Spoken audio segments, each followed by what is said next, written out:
After a tough defeat at the hands of the Gatemen over the bridge last night in Wareham, Hyannis is back on the road in Falmouth for their second visit of the season at Gov Fuller Field. Last time these two teams met here, 10 innings wasn't quite enough to decide a winner. Tonight, Hyannis turns to the right-hander out of Missouri, Connor Ash, to try and get the ball rolling, while the home team sends southpaw Sam Strickland to the bump, trying to climb back above 500. It's the Harbor Hawks and the Commodores on the Cape Cod Baseball Network. Hi, everyone. Pleased to welcome you all into the broadcast tonight. Alongside Lyle Goldstein, I'm Brendan Howe. And Lyle, before we get into tonight, let's backtrack to Monday night just a little bit against the Wareham Gatemen. It was a tough one. Hyannis dropped it 10-1, and there wasn't really much going right in that game. The bats weren't getting going, and the pitching couldn't hold it. Yeah, it was just kind of a tough outing all along for the Hyannis Ball Club. I mean, you look back to kind of early in the ball game, and they put a run up on the board with that RBI single back in the third inning, but that was really all they could muster. Aside from that, it was just kind of a tough outing for them, but feels like we've said it a couple of times. They're just going to have to let it go and try to move on to the next ball game because that's really all you can do at this point, considering it's just a new day, a new game. And this is a Falmouth team who they've hung tough with. They tied against them in game one here at Falmouth at Gov Fuller Field, and then they played those 3 and 2/3 innings, I guess it was, when it was tied 1-1 before game was called due to rain. So this is a Falmouth team and a Hyannis Ball Club that both have struggled at times with pitching. They've been up and down with the bats, but they match up pretty well. So we could be in for a pretty good one tonight. Well, no question that Monday night was one to flush down the drain for Hyannis. But tonight, let's talk about that for a second. A bit of an interesting approach from Chad Gassman, a guy that's pitched 3 times out of the bullpen making a start tonight. It's Connor Ash from Missouri, and we haven't seen him in a little bit. Last time we saw him was June the 19th versus Orleans as part of a 4-0 loss at McKeon Park. He went 1 inning, gave up a hit, walked 2, but struck out the side. So what are you expecting from Connor tonight? Well, look, it's still early in the summer, and roles are still being established here. They've started to find a couple good arms. We saw a great start from Sam Thoresen. We've seen a really, really good outing from Tyler Madison. But aside from that, they're still trying to find some consistency at the front line of their rotation. And for a guy like Connor Ash, who 3 different times has come up to the mound and absolutely dominated, he hasn't given up a run yet. He's been striking guys out like nobody's business. Give him a chance to start. He isn't unknown to starting a ball game. He started 2 games at Missouri this year. This will just be his first start on the Cape, and against the Falmouth Ball Club, who he's already had success against. We'll see how he fares, but good fastball from Ash, has the ability to miss bats, and this will be the second time around he sees this Falmouth lineup, so we'll see what he's got in store. Well, it's going to be in for a tough one. Let's talk about the Falmouth lineup. Hayden Cantrell right at the top of that lineup. Cape Cod Player of the Week. He had an outstanding week as a member of the Commodores here, and right at the top of the order tonight, Lyle. What are you expecting from Hayden and Connor going forward tonight? Well, those should be a couple of good matchups, both on the mound and at the plate. Hayden Cantrell, about as good as it gets in the Cape League right now, a guy who's coming off a Player of the Week honoree here on the elbow of Massachusetts. And for Cantrell, I mean, you look at what he's doing right now, 323. He's tied for first in the league with home runs. He's tied for first in RBIs with 11, and he's just been a stalwart at the top of that lineup. So after he got off to a little bit of a slow start in the first week or so of the season, he's turned on those Jets pretty hard. So we'll see how he continues it tonight against the Hyannis pitching staff that, again, is still looking to find some form a little bit. One last thing before we wrap it up and send it to a break. A new arrival tonight for the Harbor Hawks, Lucas Dunn out of Louisville, making his Harbor Hawk debut on the summer of 2019, playing second base and batting second tonight. He had an outstanding season in his college year at Louisville. He batted above 300, so a pretty good addition to this Hyannis lineup, to say the least. Yeah, a really nice reinforcement. I mean, you look at what Dunn did in 2019. Averaged just a tad under 310, 13 extra base hits. He was third on the Louisville Ball Club in stolen bases with 15. So top of the lineup type of bat. A solid bat for contact, gets on base a lot, can play a good glove as well, and like we talked about, has some speed. So we'll see how he kind of fits with a middle infield duo of what's looking like Anthony Servideo and Lucas Dunn for the time being. So 2 guys who can really swing it at the top of the lineup and can really steal some bags. So that could be a 1-2 punch that could really help Chad Gassman's ball club going forward. Well, we should be in for a good one here from Gov Fuller Field tonight. We'll have lineups and first pitch for you on the other side of the break when we return on the Cape Cod Baseball Network.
Welcoming you back in on the Cape Cod Baseball Network from Gov Fuller Field. Since the left-hander Sam Strickland has taken the mound for the Commodores, and we are moments away from baseball here tonight.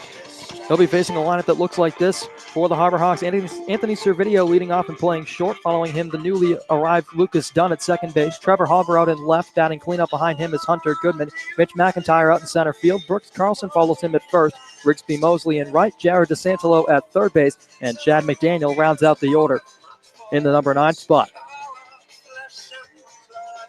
So Servideo making his strides toward the plate. Just about set for action. Second matchup here at Gov Fuller Field of the summer of 2019.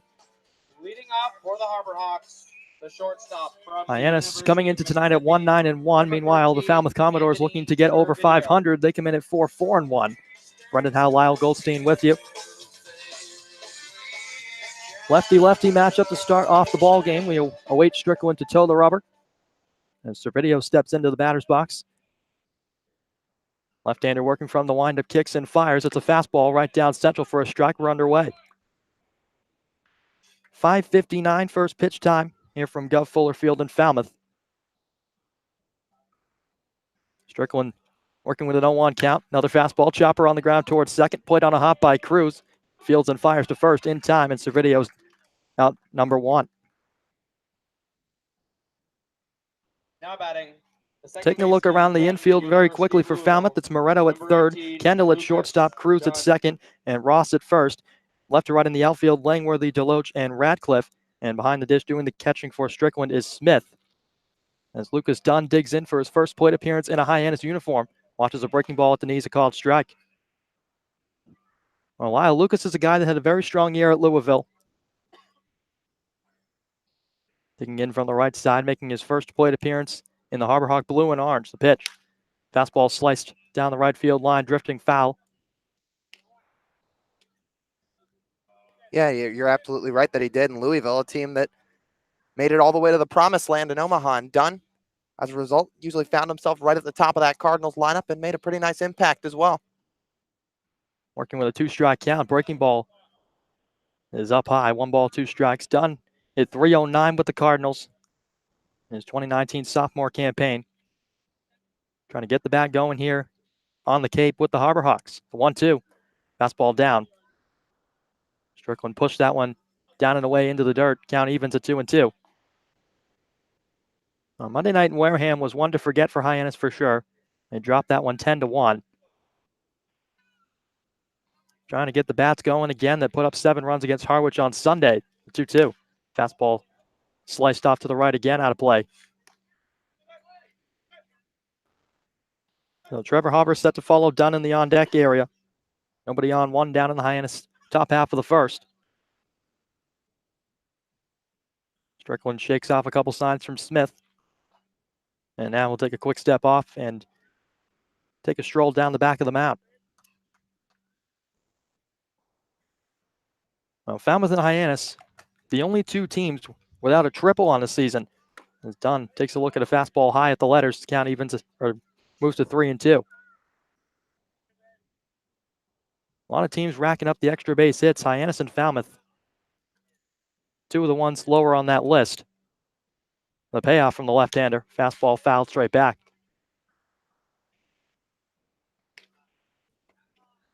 Back on Monday night, Hyannis put up just 1 run on 4 hits.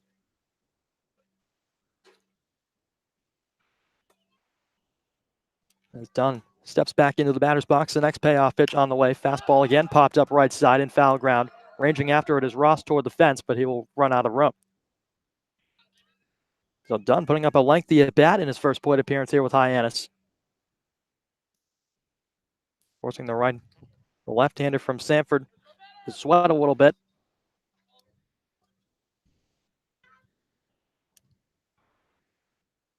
Out of the windup, the next 3-2. Here it is. Fastball away. And it's a walk for Lucas Dunn in his first plate appearance. And he's a guy who, at the top of the lineup, walked a lot in his season at Louisville, too. In fact, his ratio was about as good as you could ask for. 29 walks to 31 strikeouts in the Cardinal uniform. Right there, just works the count. He fouls off a lot of borderline strikes. Didn't end up getting anything too out over the plate, but as a result, just works that long walk and puts a Harbor Hawk runner aboard. So the left-handed hitting Trevor Hopper digs in at 226 on his summer thus far. Runner aboard, 1 out. Fastball, a called strike, 0-1. Well, Hopper made his debut with Hyannis last time we were here in Falmouth. An 0 for 4 effort.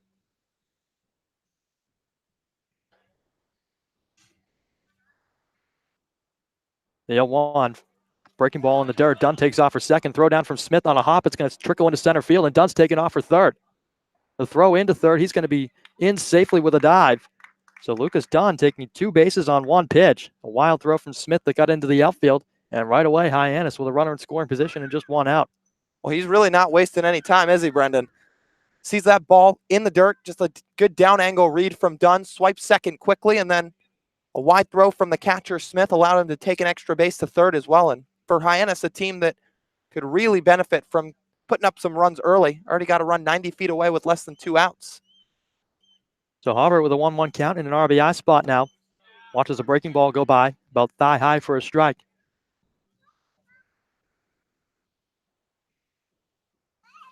Hopper, not a guy that strikes out a lot. He's also walked 4 times for Hyannis this summer. He's come around to score 5 times as well.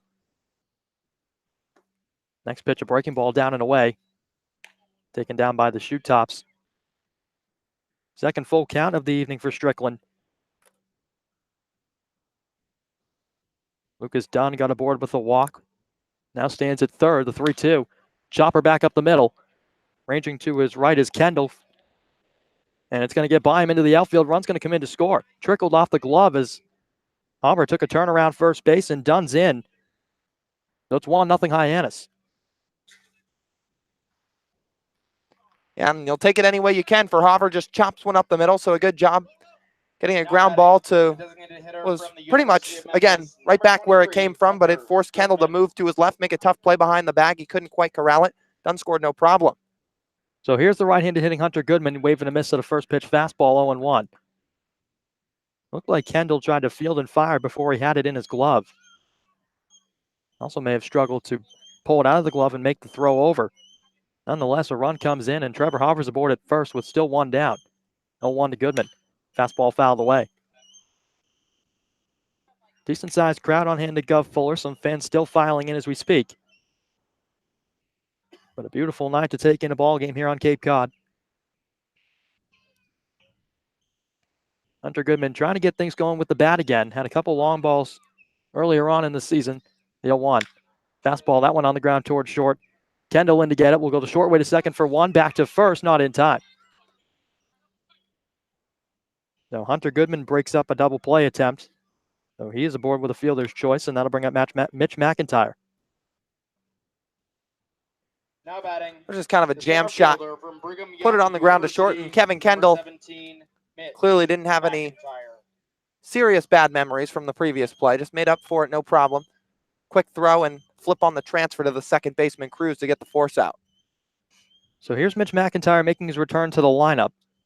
We saw him on the mound, 3 innings in relief on Monday in Wareham as he watches a fastball at the shoulders.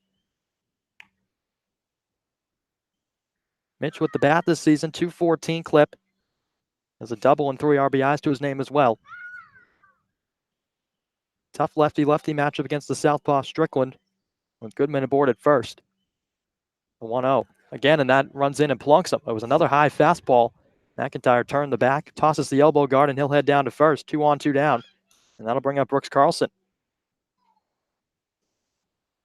Now batting, the first baseman from Samford University. Now Strickland, number 14, Brooks. Struggling with the location a little bit to kick off his outing. Surrendered the walk to Lucas Dunn, who then came in to score. And now the hit by pitch to McIntyre.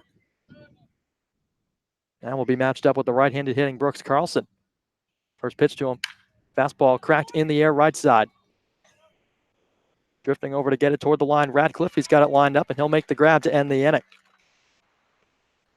Or Carlson gave it a ride down the right field line, just not far enough, as Radcliffe had no problem making the play. Hyannis strands 2, but a run comes in. A walk from Lucas Dunn. He pushed around the bases to score. 1-0 Hyannis. We head to the bottom of the first from Gov Fuller Field on the Cape Cod Baseball Network.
Bottom of the first from Gov Fuller Field. The right-hander from Missouri, Connor Ash, finishing his warm-up tosses on the mound. He'll be facing a Commodores lineup that goes as follows.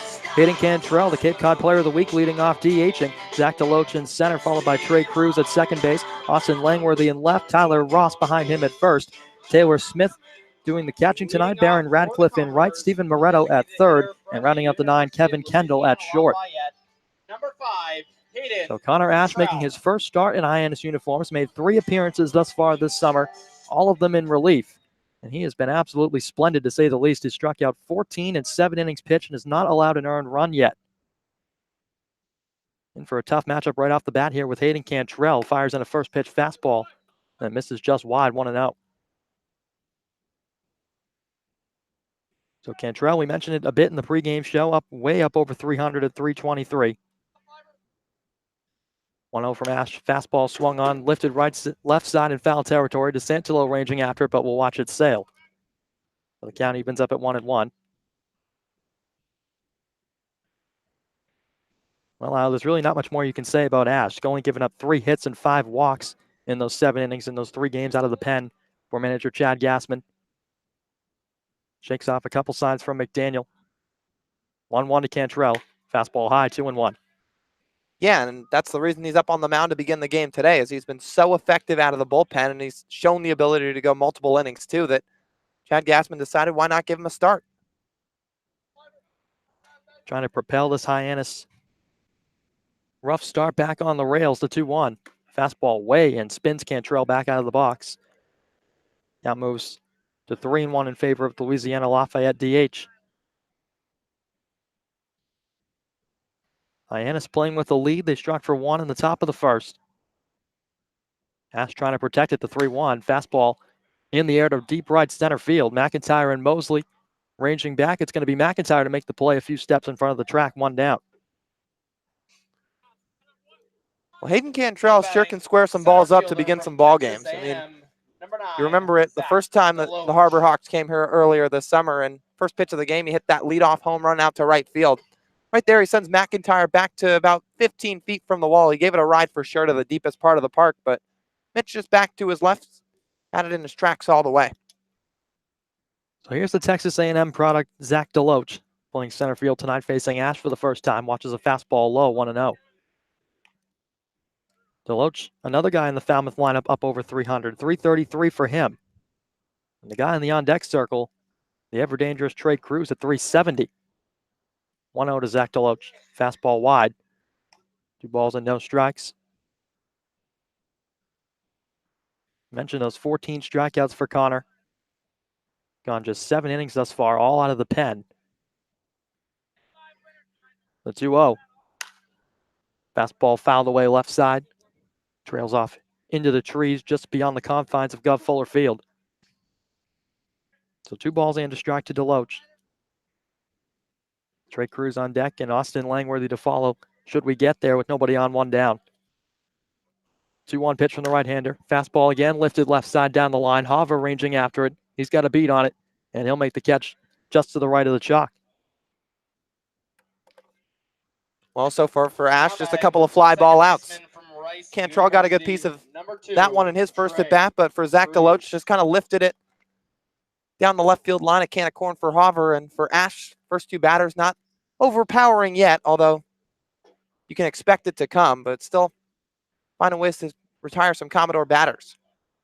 Well, he's weaved his way through the first 2 batters, now dealing with Trey Cruz from the left side, who takes a big cut at a fastball, came up empty.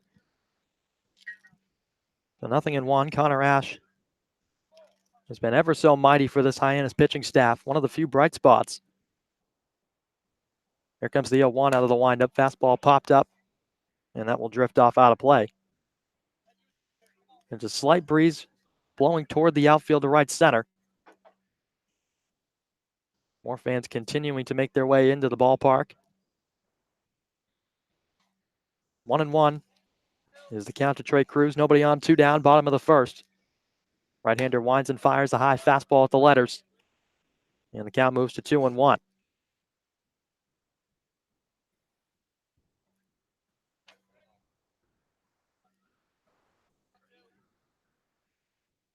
Ash a long stare down at McDaniel. Now wants him to go through the signs again. Now he's got one. Quickly winds and fires a 1-2 in the air to right center again. McIntyre moving after it. He's got it lined up, and he'll make the grab on the move to his left to end the inning. 3 up, 3 down, 3 flyouts for the Falmouth Commodores, and Hyannis still holding on to a 1-0 lead. Bats coming back to the plate in the top of the second when we return on the Cape Cod Baseball Network.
Top of the second here from Gov Fuller Field. Hyannis with the advantage 1-0. They set 6 to the plate in the first inning and now due up the bottom third of the order. Rigsby Mosley, Jared DeSantolo, and Chad McDaniel. 12, Rigsby Mosley. So here is Rigsby playing right field tonight for manager Chad Gassman. Trying to get the bat going. Struggled a bit as of late. Down to 120 on the summer, 3 for 25. Does have a home run and a couple RBIs. Takes the first pitch, fastball from Strickland. Just a bit inside, 1 ball, no strikes.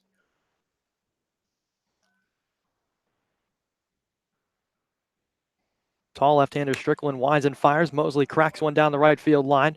Moving after it and off the wall is Radcliffe as he'll field it on a hop. Rigsby's digging for 2. He's going to slide in safely with a leadoff double.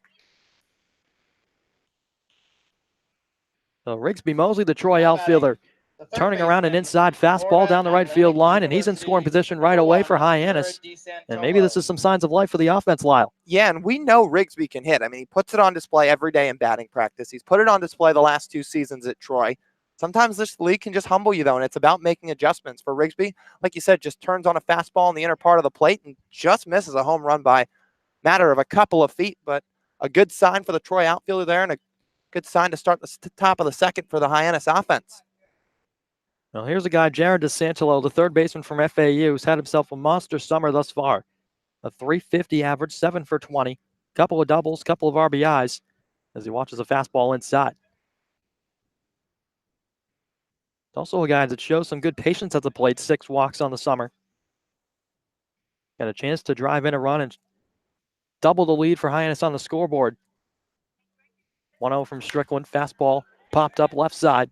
Ranging after it, Langworthy toward the line. The shortstop, Kendall, coming out, and either one will track it down. Calling all Kids Club members. So the count evens on to 1-1 on DeSantolos, making his way back to the plate, reapplying those batting gloves. Pizza One, subs 2. Picks up his bat and will take a slow stride around the home plate area. Get your free ticket.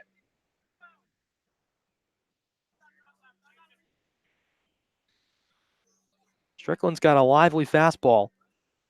In the 4 innings pitched and his start a bit earlier in the summer, gave up 7 hits, just 2 earned. A 1-1. Breaking ball dropped in at the knees for a strike, 1-2. Good time to pull the string from Strickland to get ahead of Jared. Catcher Chad McDaniel awaiting his first plate appearance in the on-deck area.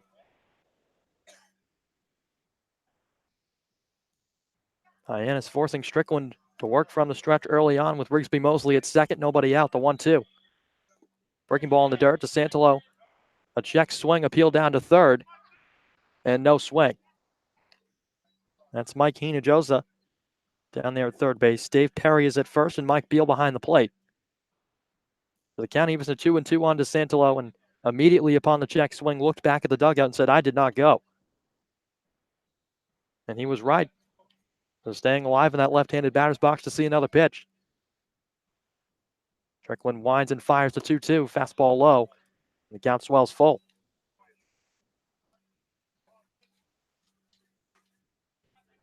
The Hyannis bats have been making solid contact for the past couple of games.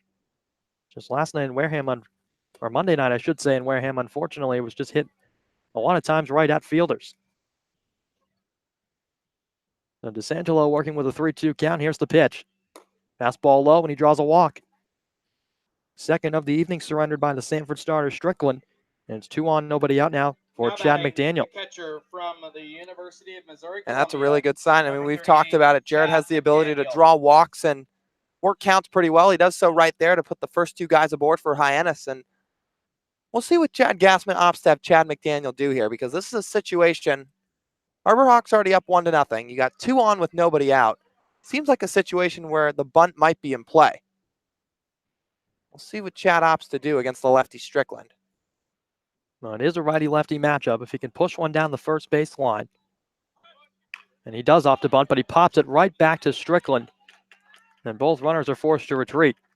So McDaniel slumps back to the bench. One down, and not what you wanted right there. That'll turn things back to the top of the order for Anthony Servideo. Yeah, and just tough. He tried to lay down the bunt, so it's like we said, the situation fit the at-bat. McDaniel just couldn't quite drop it down the line. So here's Servideo again, trying to get his night going. Bounced one over to Cruz at second in his first time up, just an inning ago. 2 runners aboard, 1 out. Fastball taken below the knees, 1-0.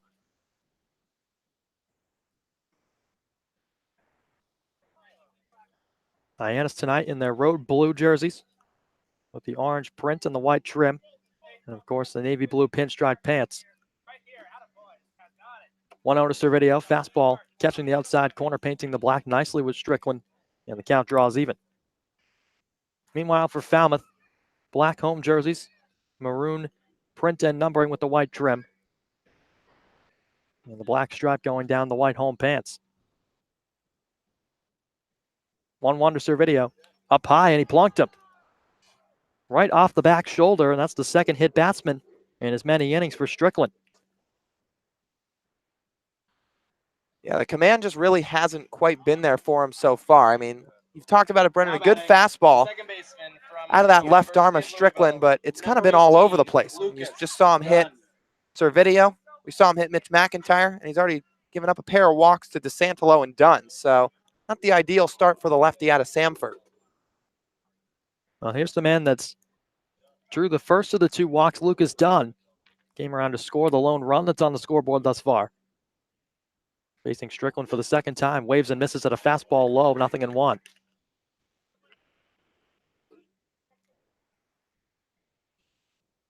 So it's Rigsby Mosley at third, Jared DeSantolo at second. And Servideo aboard at first. Pitch to Dunn, a breaking ball that missed down and in by the shoe tops. He'll take a step out, take a couple practice swings.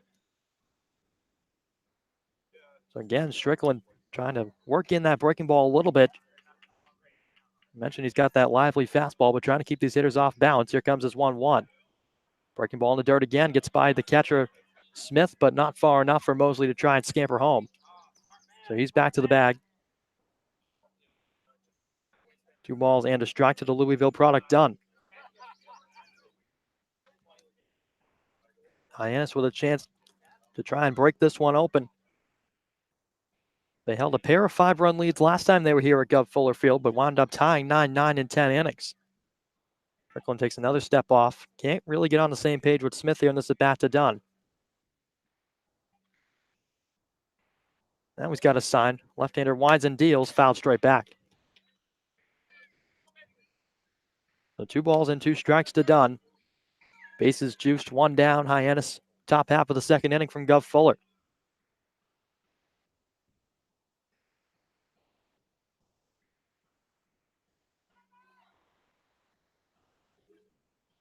An offense that has been struggling thus far with a great opportunity. The 2-2 from Strickland, cut and a miss, strike 3. So a big bounce back with the punch out of Lucas Dunn. And there's 2 down now for the Sun Devil, Trevor Hauver. Now batting, the left fielder from Well, tough Arizona there. I mean, State for Strickland, comes back with that good University, number fastball to 10, put away Trevor the Louisville Hauver. product done. But Hyannis, with the bases loaded, less than 2 outs, really could have benefited from the ball in play, whether it be a sacrifice fly or Dunn comes through with his first hit as a Harbor Hawk. Just wasn't quite to be, though. Well, this could be an opportunity for Trevor to jumpstart his summer. We know he's got the power stroke, just hasn't come around yet. First pitch from Strickland, a fastball outside. And we talked about it a little bit in Wareham. We expect the bat to get going for Trevor eventually. It's just a matter of when. This could be a great opportunity right now. 1-0 count as he stares down Strickland on the mound. Left-hander winds and kicks and deals. Fastball again, outside, 2 balls, no strikes. Hauver reached on the error from Kendall back in the first inning. It was thrown out as part of a double play attempt from Falmouth. The 2-0. Cracked down the first baseline, well foul. As it rolls over toward the Commodores bullpen. So Hauver a bit in front of that fastball from Strickland. Saw it and tried to jump all over it.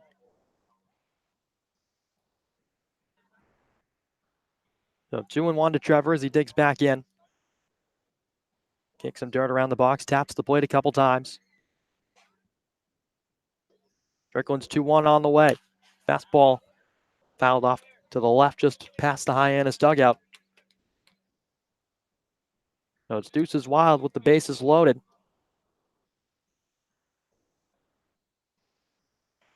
Perhaps one of the bigger spots in the ball game for Trevor Hauver right now. Strickland's 2-2 coming. Fastball just a bit high. And a groan from the fans in attendance here. They thought that one looked pretty good. It was about letter high. Hauver with the stone cold take and the count runs full.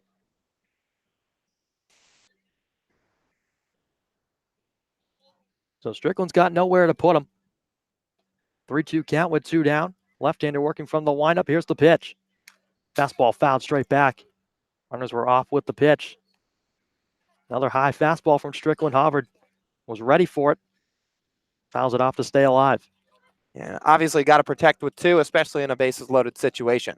The pitch before was probably, like you said, Brendan, just a tad above the letter. So nice job by Trevor knowing the strike zone, but right there, protecting with 2 and just kind of extending the at-bat.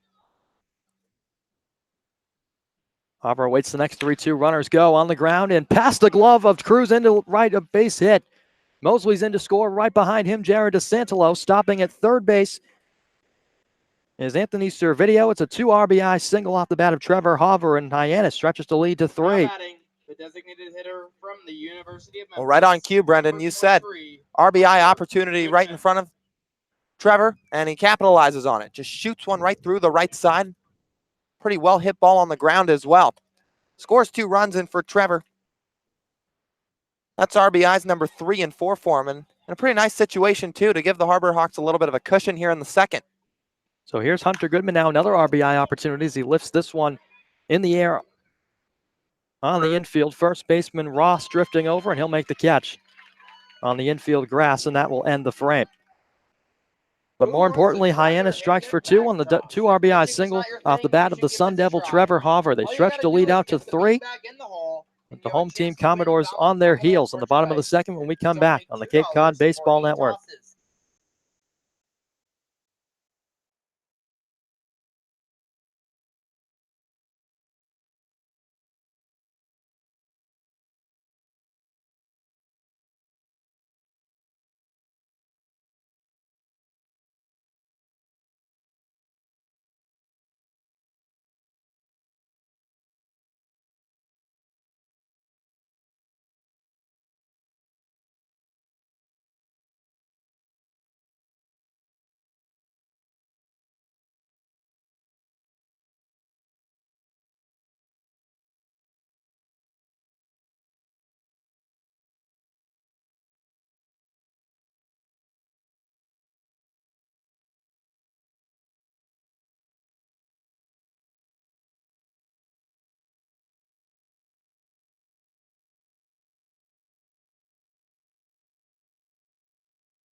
Now batting the left fielder After a from the spotless bottom of the University first, Connor Florida, Ash is back number for more in the 26, second inning. He's got a cushion to sit on. Austin The Hyannis bats have provided them some run support. They lead at 3-0. Here from Gov Fuller Field. Middle three in the order due up for the Commodores. Austin Langworthy, Tyler Ross, and Taylor Smith. It's the right-hander who has been absolutely dominant for Hyannis, making his first start of the summer. First pitch to Langworthy, a fastball high, 1-0. It was 3 up, 3 down for the Commodores in the first inning. 3 straight flyouts. 2 to the center fielder McIntyre and 1 to Trevor Hauber down the line and left. 1-0 breaking ball dropped in for a strike to even the count to Langworthy.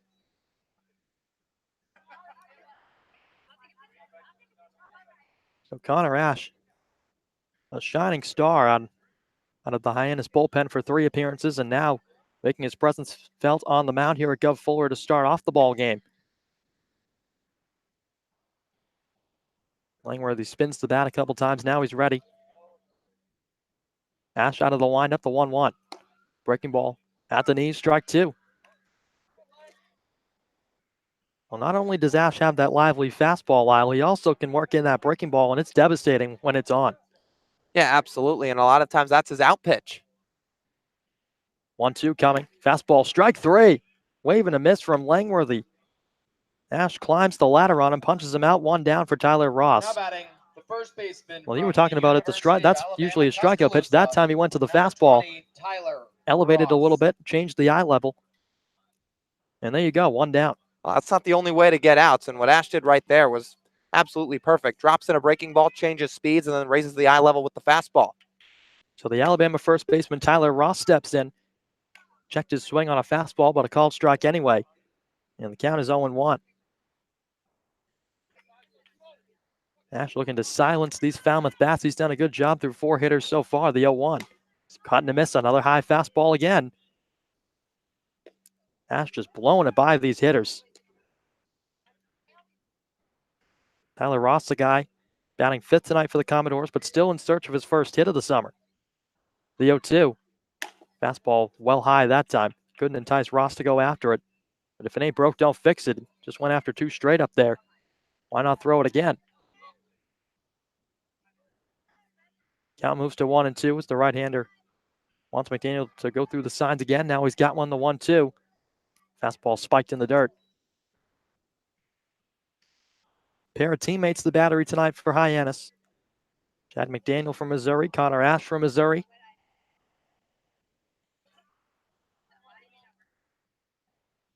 Two the count to Tyler Ross. Ash a deep breath on the mound out of the windup. Here comes a 2-2. Breaking ball, chopped foul. Just off to the right as it bounces off the metal Are you fencing. guys starting to get hungry out there? If so, make sure to head on over to Artie's Food Shack and grab a burger or dog. Voted best So the French count will fries hold in at the 2 balls league. and 2 Nobody strikes does to the ballpark Alabama food quite product. like Artie and the fam. Ash's next 2-2. Here it comes. Breaking ball again. Chopped foul. Hits that same spot on the metal fencing just to the right of the backstop by the Falmouth dugout.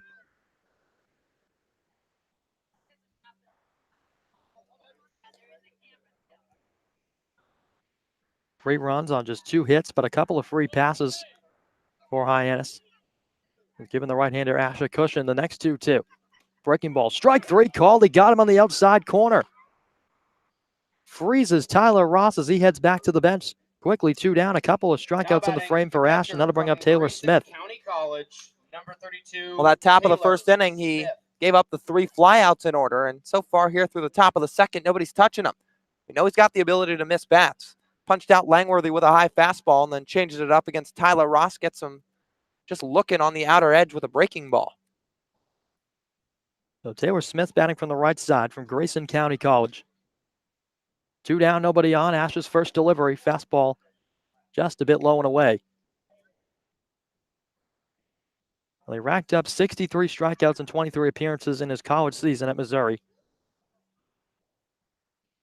1-0 pitch from the right-hander. Caught in a miss. A big fastball on the inside part of the plate. And the count levels at 1-1. Boy, that fastball just gets up on you in a hurry. Taylor Smith well behind it. Glove in front of the face, the 1-1 pitch from Ash. Fastball Again, just a bit high and away. Count runs to 2-1 in favor of the right-handed hitting catcher. Infield playing straight up, the outfield just about the same. Ash is 2-1. Fastball, that's in there. Count evens at 2-2. So Ash 1 strike away from retiring the side in order and on strikes.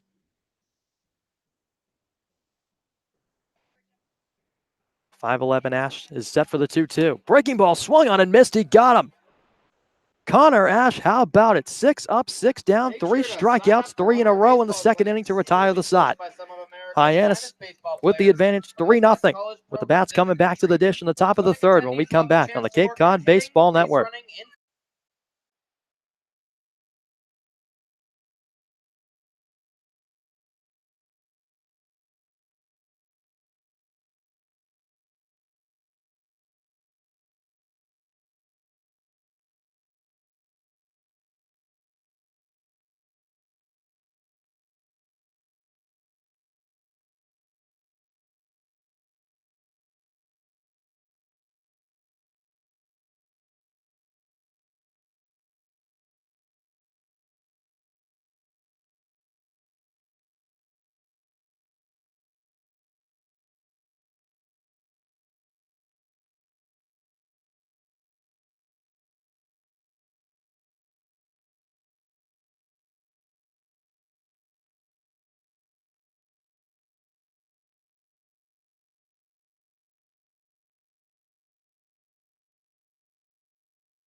Mitch McIntyre, Brooks Carlson, and Rigsby Mosley, the 5, 6, 7, coming to the plate to begin the top of the third here at Gov Fuller Field.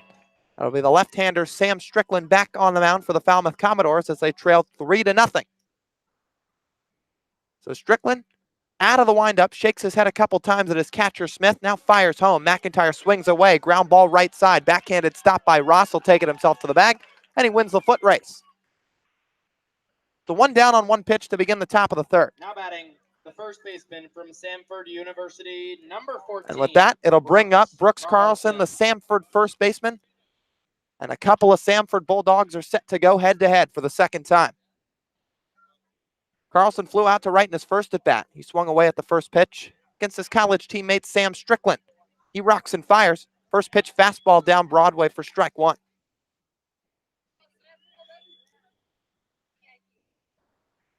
Strickland peers over the glove. Shakes his head 3 times, now gets one he likes. Comes home. Breaking ball, outer edge on a curveball for strike 2. Well, Brooks Carlson's watched his fellow classmate, as they're the same age, both going into their junior year, Strickland, who had a phenomenal freshman year, fires home. It's down low for ball 1. So Carlson watched Strickland go 8-2 with a 2.33 ERA in his freshman year. And meanwhile, Strickland's watched Carlson have back-to-back years where he's hit over 340. The offering, line drive, left center field. That's going to get down and split the gap. Picked up quickly by the center fielder, Deloach. Carlson hits the bag at first and will stop right there. So 1 out base knock for the Samford Bulldog, Brooks Carlson. Now batting, and it transfers things to Rigsby Mosley, the Troy right fielder. Number 12. Well, Hyannis continues to stroke the bats quite well. That time it's Brooks Carlson seeing one on the inner half of the plate, keeping the hands inside the baseball and driving it into the gap. So Carlson puts together the 3rd Harbor Hawk hit of the day. Mosley represents one of them, the only extra base hit so far. First pitch in the dirt, gets through the wickets of the catcher Smith, and Carlson's going to take second base. So a pass ball there from the catcher Smith allows Carlson to advance 90 feet, and once again, Hyannis, runner in scoring position. Yeah, keep the train rolling this time. Rigsby Mosley not even having to lift the bat off his shoulder. We saw him hit the double last time, but Strickland not helping his own cause very much. So a lefty-lefty matchup. Mosley wiggles the bat above his left shoulder. The offering, swing and a foul back. So again, Rigsby doubled back in the top of the second. That was the first Harbor Hawk hit of the evening. And for Mosley, that broke an 0 for 15, much like the Hunter Goodman double on Monday night in Wareham. Broke a 0 for 15 of his. So a couple of the potential power bats in this Harbor Hawk lineup starting to come around a bit. Mosley laced one down the right field line last at bat as he chops one foul right side and toward the Falmouth bullpen. As we've said before, Rigsby can flat out hit. In his sophomore season at Troy University, hit .356 with 28 extra base hits. And that followed up a .322 average in his freshman season with 22 extra base hits. The lefty Strickland rocks and fires, swing and a miss, strike 3. Strickland pulls the strings as Mosley swings over the top of a breaking ball for out number 2. The third baseman from Florida. Well, that time Strickland with a good bounce back pitch there to, like you said, Lyle pulled a string on Mosley that time, dropped in a curveball down and away, started over the middle of the plate, and by the time Mosley finished his swing, no chance to even try and foul it off. So DeSantelo's got an RBI opportunity. Carlson stands at second base, no hold as of now from either of the infielders, although the shortstop Kevin Kendall creeping that way. Strickland out of the stretch, he fires home. First pitch fastball away. DeSantelo hitting .286 with runners on base this season.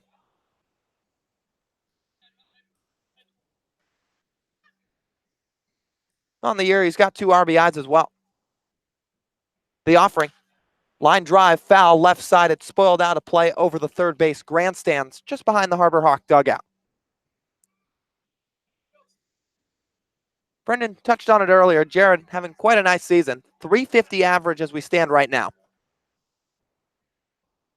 Walked and scored in his first at bat, coming back in the top of the second. Trevor Hoover punched an RBI single through the right side to score both him and Rigsby Mosley. The 1-1. Cutting a foul back into the glove of the catcher, Smith. So Strickland, who's already got 2 strikeouts today, seems like he's starting to settle down a little bit with the command. And ahead of the count to the FAU Al DeSantelo here in the top of the third. 3-0 Hyannis the score. Carlson getting a fair lead at second base, still no hold, but Kendall playing a bit up the middle. The offering, swing and a miss. Another breaking ball from the left-hander Strickland. This time it gets DeSantelo, and that ends the inning. Back-to-back punch-outs for the Samford left-hander. Keeps the score at 3-0 Hyannis through 2.5 frames. We'll go to the bottom of the third when we come back on the Cape Cod Baseball Network.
7, 8, 9 coming to the plate for the Commodores as we take you back for the bottom of the third here at Gov Fuller Field. And Connor Ash back on the mound with some of these Commodore bats looking to get anything going against them. A trio of flyouts from the top third of the Commodores lineup in the first, and 3 straight strikeouts from the middle of the order in the second. So Ash takes a breath on the mound. He's working out of the windup. He'll ask McDaniel for more signs. Now he gets one he likes. Delivers home. Fastball up high. So if these first 2 innings have been any indication, this bottom of the third would likely consist of 3 straight ground ball outs. But we'll see how it plays out. Ash peeks over the glove. Now he's ready. The pitch. Down low, and it's 2 balls and no strikes. Baron Radcliffe comes into the day hitting .273. 3 for his first 11. Playing right field today, hailing out of Georgia Tech. Ash gets the sign from his teammate McDaniel. He fires home. That misses just a bit high again, so it's 3-0. Ash really behind in the count for the first time so far this evening. And now he delivers. Get me over heater. It's good for a strike. Radcliffe hit just .195 this season at Georgia Tech. The rising junior stands at 6'4", tad under 240 pounds.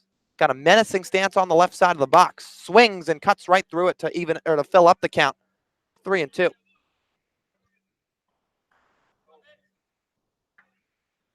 He was a 40th round draft pick just 2 seasons ago by the Atlanta Braves, but here he is 2 seasons into his career as a Georgia Tech Yellow Jacket. Standing here wearing the Falmouth jersey, looking to get something going in the the bottom of the third. Ash ready with the full count offering. Good breaking ball, strike 3.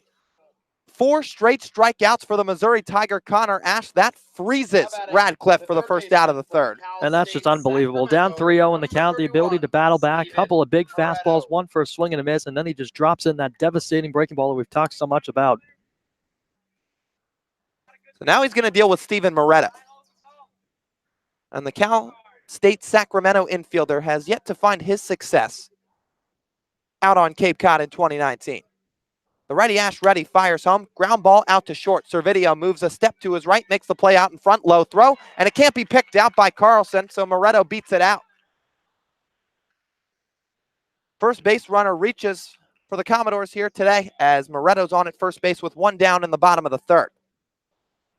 So Servideo moved to his right, got out in front of it to make the play glove side, took a couple of shuffles, made a strong throw, but just a little low. Carlson couldn't quite pick it out of the dirt on the other end. And Moretto flashed some sneaky speed, busting down the first baseline that time. I think Servideo might have saw him out of the corner of his eye, realized he might have had to rush, and just skipped the throw to Carlson.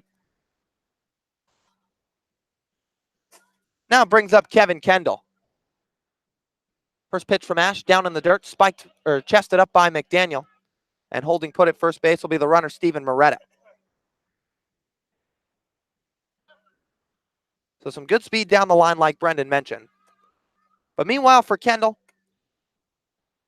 only seen a handful of at-bats so far with the Falmouth Ball Club. In fact, it's been less than that. He's 1 for his first 3. The pitch over the top, but a fastball down in the dirt. It's 2-0.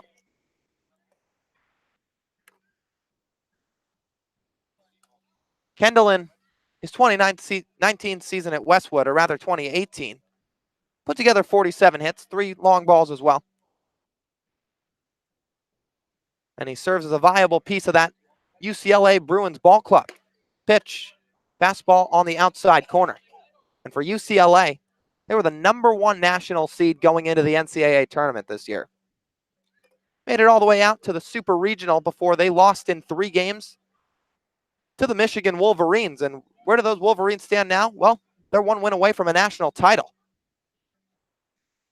Ash out of the stretch. He's taken a while. Now fires home. Fastball inside.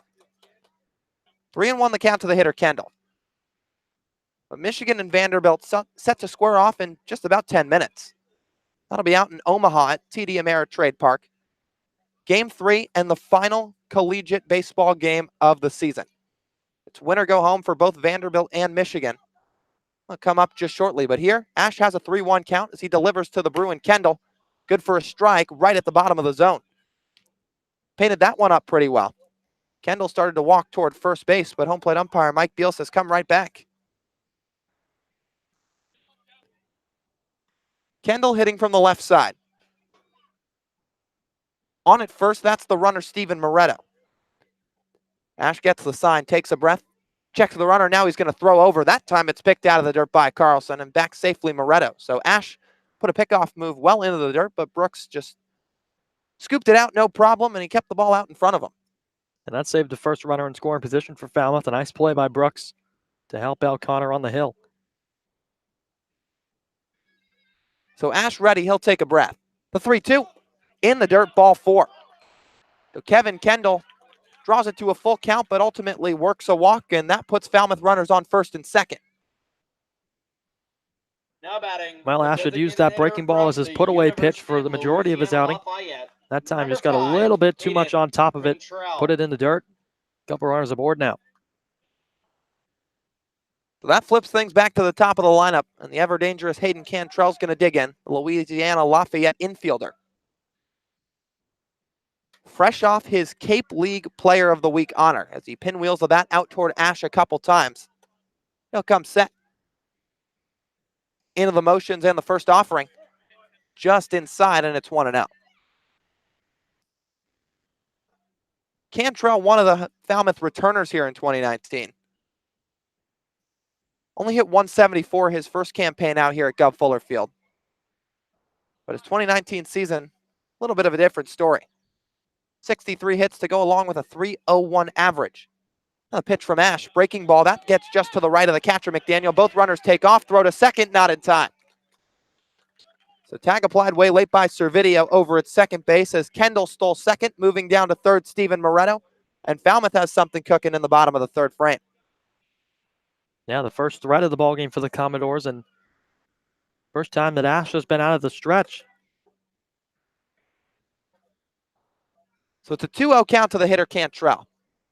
DeSantolo in with the bag at third. The rest of the Hyannis infield playing back. 2-0 pitch. Swing and a miss at a breaking ball. Cantrell will remove the helmet from the top of his head, spit over toward the left side of the batter's box quickly. Now he takes a breath, step or two outside as he's set to go again. Ash still has not allowed a run here in 2019. 2-1 pitch. Cut and a miss at another breaking ball. That levels the count. And that breaking ball from Connor Ash is really something. So far, nobody across the Cape League's been able to get much on it.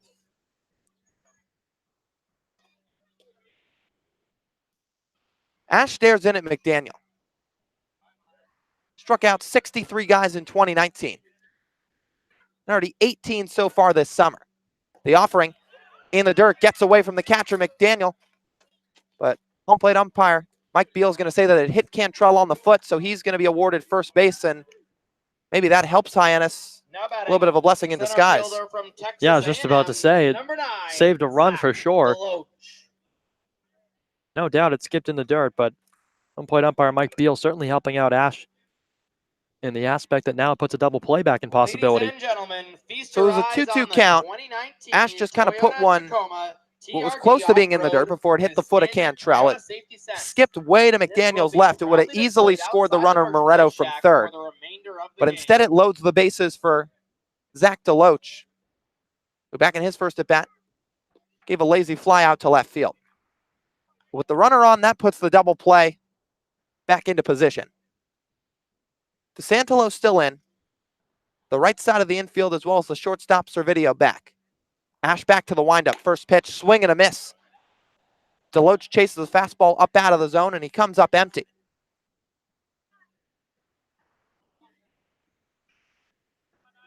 DeLoach on the summer, hitting .308. He's 4 for 13, so hasn't seen a whole lot of playing time yet. The Texas A&M outfielder wiggles his bat, watches one in the dirt. Good stop by McDaniel, sliding to his right, and it evens up the count. You know, Ash found himself in a similar situation to this. Of course, it was only in an innings work against Orleans. But he loaded up the bases only to get out of it. No problem. Here he's got one out with a 1-1 count. Harbor Hawks leading 3-0 in Falmouth. The offering, it's down low. Tried to sneak an off speed right at the bottom of the zone, but just missed a little bit too far down. So again, Ash's first two starts were nothing short, or outings rather, were nothing short of impeccable. This is his first start on the Cape League. 2-1 pitch out of the windup. It's up high, ball 3. In those first two outings, he went 3 innings both times. Once against Falmouth in the 9-9 tie. Once against Chatham in the opening night loss, as Chad Gassman's going to call time and make his way out to the mound. Getting back to Ash in those outings, allowed just 1 hit in each of them. Against Falmouth, he let up 1 walk and struck out 5. Against Chatham, he let up 2 walks and struck out 6. And then you look back to Orleans. Again, he only threw an inning back in that 4-0 loss at McKeon Park. But he allowed 2 walks and a hit to load the bases. And how does he respond? He struck out 3 guys, and nobody came across against him. So quick word from Gassman. DeSantelo, the third baseman, as well as the catcher McDaniel, out at the mound as well. They'll now all retreat. Deloach adjusting the Velcro on his batting gloves over on the grass closer toward the Falmouth dugout on the first base side. So Ash will get back on the mound. Deloach back into the box. It's a 3-1 count. Bases loaded, 3-0 Hyannis lead. And the pitch. Up high, ball 4. He lost them. RBI walk for Zach Deloach, and that's the first run Ash has allowed all summer. Bases stay loaded, and it's now Hyannis 3, Falmouth 1 in the bottom of the third. Now batting, the second baseman from Rice University, number 2, Trey. So Ash Cruz has allowed 3 straight free passes here in the bottom of the third. Also looking to work down a little bit, as a lot of these pitches have sailed a bit high. It's now Trey Cruz. First pitch, swing and a foul back into the glove of McDaniel. So hard fastball there from Ash. Cruz couldn't quite catch up with it. But Trey Cruz has certainly caught up with a lot this summer through the first couple weeks of the season. He's hitting .370 coming into the day, as the next offering is cut on and missed at a breaking ball. And Ash drops one in pretty nicely there to make it 0-2. But back to Cruz. After that first at bat, he now sits at .357. But coming into the day, he ranked 2nd on the Cape in average. Ash is 0-2. In the dirt, chested up by McDaniel. No advancement from any of the runners. The only guy that sits ahead of Trey Cruz up to this point is Max Troiani of Orleans, who plays his college ball at Bentley University. Troiani going into tonight had 14 hits, just 1 for extra bases, but Trey Cruz adds a home run and 5 RBIs to his name thus far. He's got a 1-2 count as Ash is ready. The pitch. Swing and a foul toward the Falmouth dugout on the ground. Scared a couple of players on the right side as they avoided the baseball. Well, they'll keep the count at bay. Yeah, that was Stephen Moretto over there in the Falmouth dugout getting a wake-up call. Moretto hitting 8th tonight for Falmouth. He already hit this inning. And now the pitch to the hitter Cruz. That's way up high. Takes McDaniel out of his crouch, but he snags it.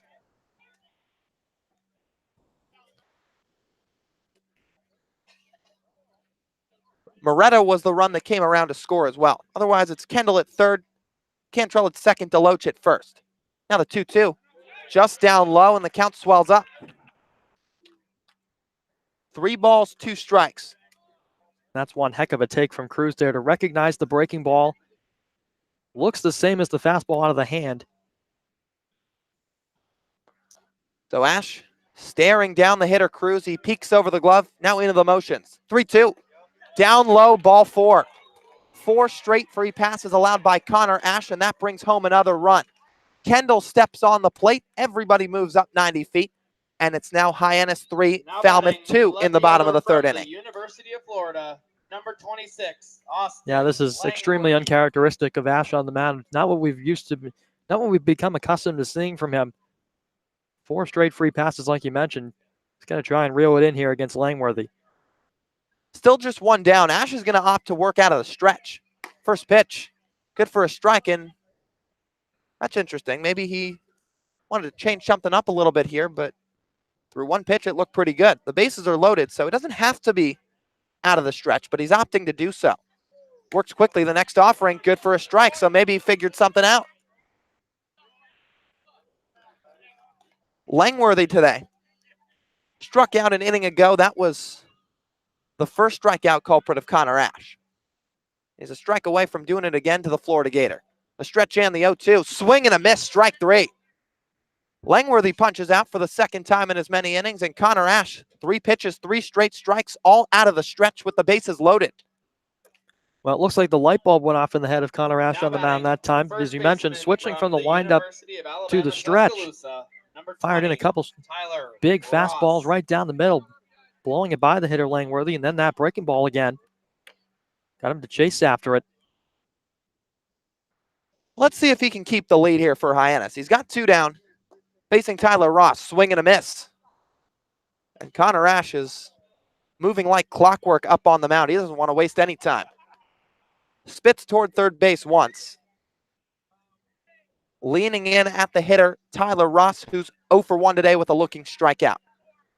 Ash sets at the belt, takes a deep breath. The offering, good for a strike. Breaking ball on the inside corner. So 5 straight strikes from Connor Ash after he gave up 4 straight free passes to the Falmouth lineup. He's ready to go again. The 0-2. Swinging a chopper right back to Ash on the mound. Fields fires to first, and he's gone no problem. So nice response from Connor Ash. Struggled with command a little bit in the third, but comes back with a strikeout and an easy ground ball out back to the mound. It's Hyannis 3, Falmouth 2 through 3 innings of play. We'll go to the 4th when we come back on the Cape Cod Baseball Network.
(9-1-2) coming to the plate for the Harbor Hawks. So we bring you back for the top of the 4th. McDaniel, the catcher out of Missouri, who's been behind the plate for the pitcher Connor Ash so far through the first 3 innings. Ready to step into the right side of the box. Strickland, the left-hander, is through 3 innings of work. He puts his left hand to the bill of his cap quickly. Now gets into the windup. First pitch to McDaniel, that's down for ball 1. Chattanooga's first at bat. Tried to lay down a sacrifice bunt with 2 aboard. Ultimately ended up popping it right back to the pitcher, Samuel, who now fires home. That misses outside. It's 2-0. So Samuel Strickland, rather. Full name goes by Sam. And so far here, he gave up a trio of runs through the first 2 innings to Hyannis and now fires home. McDaniel pops one well up in the air behind home plate. That's going to get out of play. So Chad 2 for his first 13 on the Cape. He's been splitting time behind the dish with Adam Hackenberg. And Adam, so far for Hyannis, has had himself quite the nice campaign. He's hitting 400 through the first 2 weeks or so. Offering to McDaniel, called strike on the inner edge. Count levels up at 2-2. And Hyannis looking to jumpstart another rally on offense to get some further run support for Connor Ash. Strickland gets the sign, the offering. Ground ball left side to his left, the third baseman Moretto. Fields cleanly throws across in time. So McDaniel grounds out on a 2-2 offering from the lefty Sam Strickland. And there's one out for Anthony Servideo as the lineup turns over. Now McDaniel just a bit on top of a breaking ball that time, chops it over to the left side of the infield. A nice play from Moretto to range to his left, and a strong throw to first. Now batting the shortstop. They actually just announced a defensive change here for Falmouth. Over at third base, Moretto's actually out of the game. That's Tim Tawa out of Stanford who made the play. And now it's Servideo, the hitter. He watches one down in the dirt for ball one. So Steven Moretto scored back in the bottom of the third inning. He's now out of the game for the Stanford Cardinal Tawa. Servideo ready to go. Watches one down in the dirt on a heater, and it's 2 balls and no strikes. Anthony's 0 for 1 today, also with a hit by pitch. That came in his last plate appearance. Grounded out to second base to begin the ball game in the top of the first. Offering, swinging a ground ball right side. Fielded cleanly by the first baseman Ross. He takes it to the bag and steps on the pillow. 2 away. Well, it doesn't get much easier than this for Strickland on the mound. A couple of lazy ground balls, one to the left side and one to the right side this time. Easy play for Ross to make the backhand play and take it to the bag himself. Brings up Lucas Dunn. Once again, Hyannis welcoming in the Louisville Cardinal, his first start in a Hyannis uniform. First offering, it's down low. Made quite the impression early. He walked in the top of the first. Made a good down angle read on a ball in the dirt from Strickland. Took second base. Watched the ball sail wide of the shortstop Kendall into center field, and as a result, he took third as well. Pitch in. Fly ball, right center field. Coming in, Deloach moving to his left, and he makes the play in the gap for the third out of the inning. So in the blink of an eye, Sam Strickland 3 up, 3 down in the top of the fourth. And the score stays at 3-2 Hyannis through 3.5 frames. We'll be back for the bottom of the fourth when we return on the Cape Cod Baseball Network.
Taylor Smith, the only Commodore bat who didn't see a trip to the plate in the third inning, is set to lead off the bottom of the fourth. Connor Ash back on the mound for Hyannis, and after allowing 4 straight free passes to the 9, 1, 2, and 3 hitters of the Falmouth lineup, had a pretty nice response to keep the Hyannis lead intact. 3-2 Harbor Hawks through 3.5 frames. And Taylor Smith, who plays at Crayson Community College, digs into the right side as Ash fires home. Swing and a high drive down the left field line. If it's fair, it's gone. Harvard to the wall, looking up. Forget about it. Solo blast for Taylor Smith to begin the bottom of the fourth. And that deadlocks this game at 3-3 at Gov Fuller Field.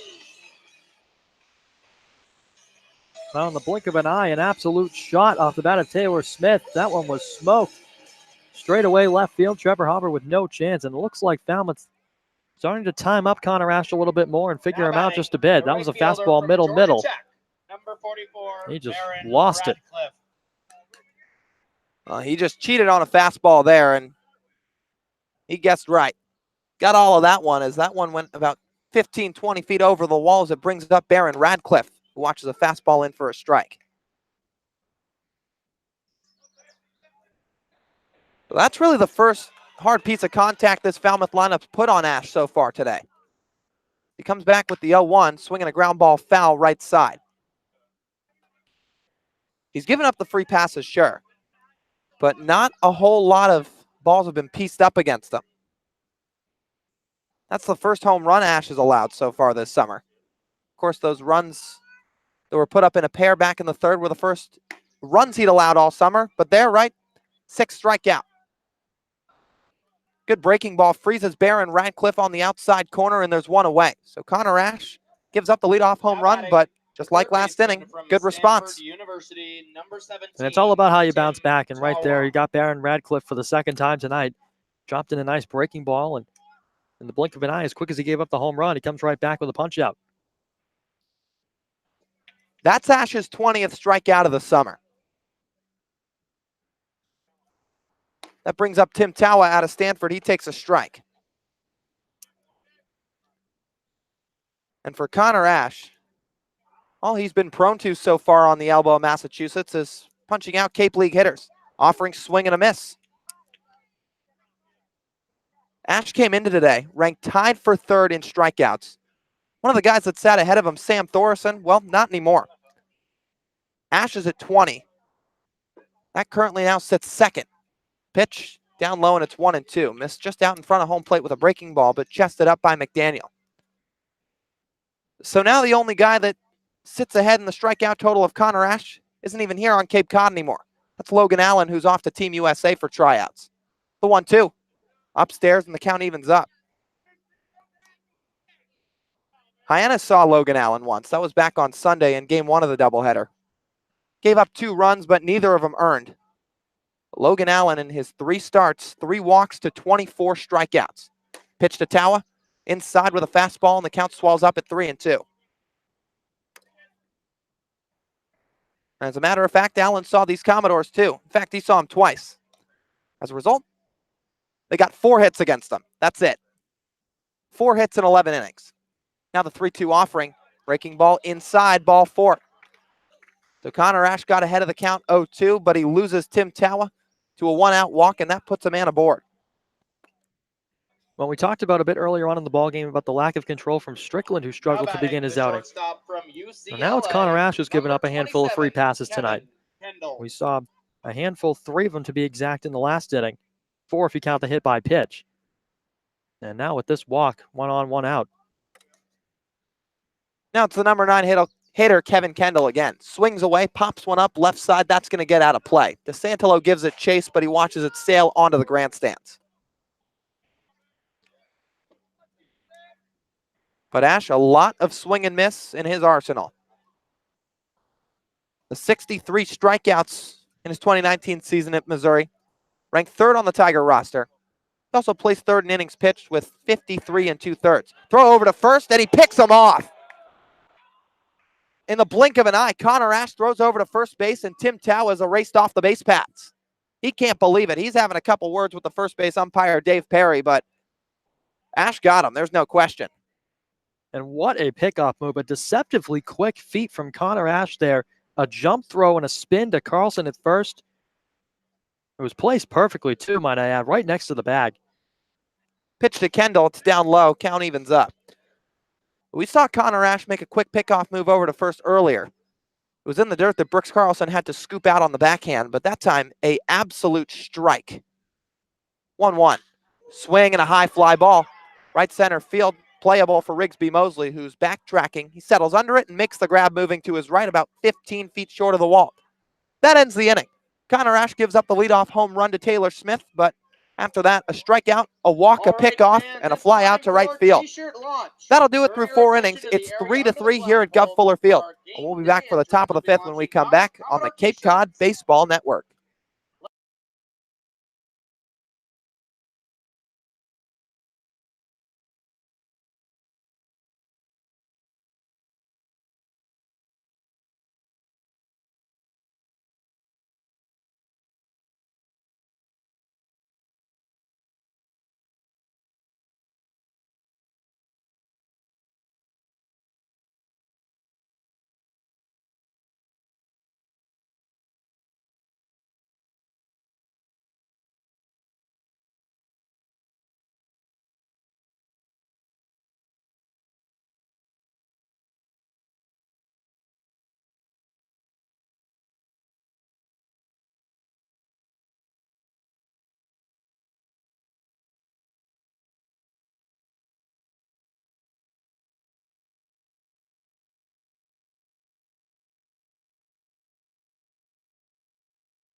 Top of the 5th here from Gov Fuller Field with Hyannis set to take their next cuts from one Sam to the next. It's a new pitcher into the game for the Commodores, the left-hander out of Clemson, Sam Weatherly. Not much to speak of for him on the Cape thus far. He's only made 1 appearance. He went 2 innings, didn't allow a run, and gave up just 1 unearned. So it's Trevor Hauver, Hunter Goodman, and Mitch McIntyre against the new hurler into the game for Falmouth. First pitch of the inning, a fastball popped up and skied out of play off to the left. Yeah, so Weatherly comes on. Sam Strickland, 4 pretty strong innings, gives up 3 hits, 3 runs, only 2 of them earned. Walked 2 and struck out a trio. So the 0-1 from Weatherly to Hauver, another fastball that misses just down and away, and the count evens. Trevor tonight's been aboard twice. Single that came back in the second and reached on an error back in the first. So he's now seeing a couple of lefty arms tonight from Gov Fuller, the 1-1 on the way from Weatherly. Fastball just missing off the outer edge. So the sun's slowly starting to set. Lights have been turned on here in Falmouth. Sun just covering the back corner of the right field area of play and into foul territory down the right field line in the grandstands. 2-1 from Weatherly. Fastball way up high. Hauver bending back a bit. And the count moves to 3-1.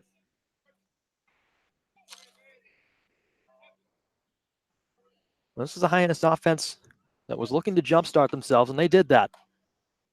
They put up 3 runs and looking for more. The 3-1 to Trevor. Fastball swung on and lifted down the left field line, but drifting out of play. And the count will move to 3-2. So Hyannis put up 1 in the first, 2 in the second, and then Falmouth flipped and returned the favor with 2 in the third and 1 in the fourth. And that's where we stand right now, 3-3. The payoff pitch is up high. He walked him. So Trevor is aboard for the 3rd time in his many plate appearances, and that'll bring up Hunter Goodman. Number 23. And he's had a nice day so far. I mean, nothing bigger than the 2 RBI single in the second, but works a good count there. And Trevor, another guy who has the ability to walk at a pretty good rate, gets Hyannis on board here in the top of the 5th. So Hunter came into the day at 175. He's been aboard once tonight as well. First pitch from Weatherly to him. Fastball turned around, and that is into left field, a base hit. Skips past Kendall onto the short outfield grass, and it's 2 on, nobody out now, and that'll bring up Mitch McIntyre. And Goodman really might be starting to find his stroke again, too. We saw the double on Monday at Wareham. And then right there, just waste no time shooting one through the left side, and a well-hit ball as well for Hunter Goodman. We saw the 2 home runs early in the season, one of them coming here at Falmouth. Against the lefty Weatherly, just scorches one into left field. So Goodman finding the hole on the left side, and now it's the left-handed hitting McIntyre against the southpaw Weatherly. Infield a double play depth, nobody away. Mitch squares to bunt, a called strike as he pulled back. So 0-1 to the BYU center fielder. And it's Hover aboard at second. Goodman, who just laced that single at first. Hyannis has put up 4 hits on the scoreboard so far, and looking for more here as we enter the middle frames. A pause now, the 0-1. Fastball down and away. Smith had to scamper to his left to get it. So a ball and a strike. As we mentioned before, McIntyre once again a two-way player. Pitched 3 innings in relief back on Monday. Versatility always a plus out here on the Cape. As he awaits the 1-1 from Weatherly, here it comes. Breaking ball checked his swing, and he went around. So a called strike 2 on McIntyre, shaking his head as he adjusts the batting gloves. Both runners back to the bag and will regain a short lead for the moment. Weatherly set with the glove about chest high. Kicks and deals. Here comes a 1-2. Fastball cut and a miss. Strike 3, and down goes McIntyre. Fastball low and away. Got McIntyre to go after it. Now batting. And a tap on the back from Brooks Carlson on the way by. Number 14, Brooks Carlson. So the Sanford product will make his way back to the plate for some more cuts. Batting with 2 on and 1 away, an RBI spot. Chance to give Hyannis the lead right back here from Gov Fuller.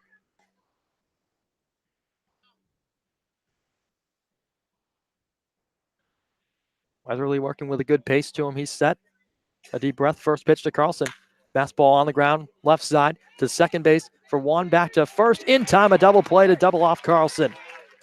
And that is how the top of the 5th inning will come to an end. A 5-4-3 double play wraps it up. So Hyannis, strand 2. And we're still locked at 3 apiece. When we return, Falmouth coming back to the plate on the Cape Cod Baseball Network.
Bottom 5 from Gov Fuller Field. Deadlocked at 3 apiece. The Falmouth Commodores coming back to the plate against the 6'7" right-hander out of Pitt, Billy Corcoran, the new arm coming on in relief of Connor Ash, making his 2nd appearance of his Cape League summer. He went 2 1/3 the first time we saw him. He gave up 6 hits, 3 earned, walked 1 and struck out 2. So he's set to go against the Commodores here on the road at Gov Fuller. First pitch of the inning, a fastball high. So this is the leadoff man, Hayden Cantrell.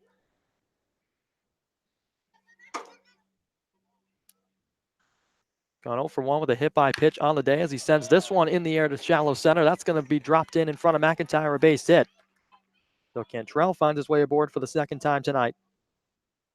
And with that, it'll bring up Zach DeLoach. Fielder from Texas A&M, number 9. And there's his 11th hit of the summer, too. Just scorches one right back up the middle. But for Corcoran looking to keep the score deadlocked at 3, comes in for Connor Ash after not a bad day on the mound for his first start as a Harbor Hawk. He went 4 innings, just the 2 hits, 3 earned runs, 4 walks to 6 strikeouts. So a lot of swing and miss from Ash. And Corcoran, another guy who has the ability to strike some guys out.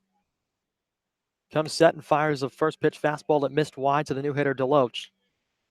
A runner aboard at first, nobody away. Bottom 5 here from Gov Fuller Field. And we know one thing, Lyle, every time we see these two teams play, it's always an entertaining game.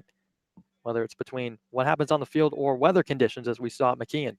1-0 fastball in for a strike. Throw down to first, a high one, but Corcoran climbs the ladder up to get it. Tag applied, but not in time as Cantrell is back safely.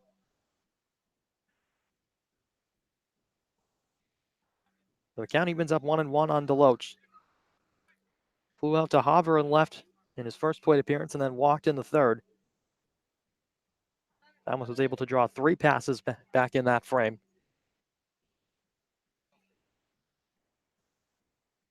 Tall, lanky right-hander out of the stretch, the pitch, breaking ball up high. McDaniel tried to bring it back down toward the top of the zone, but could not get the call. 2 balls and a strike.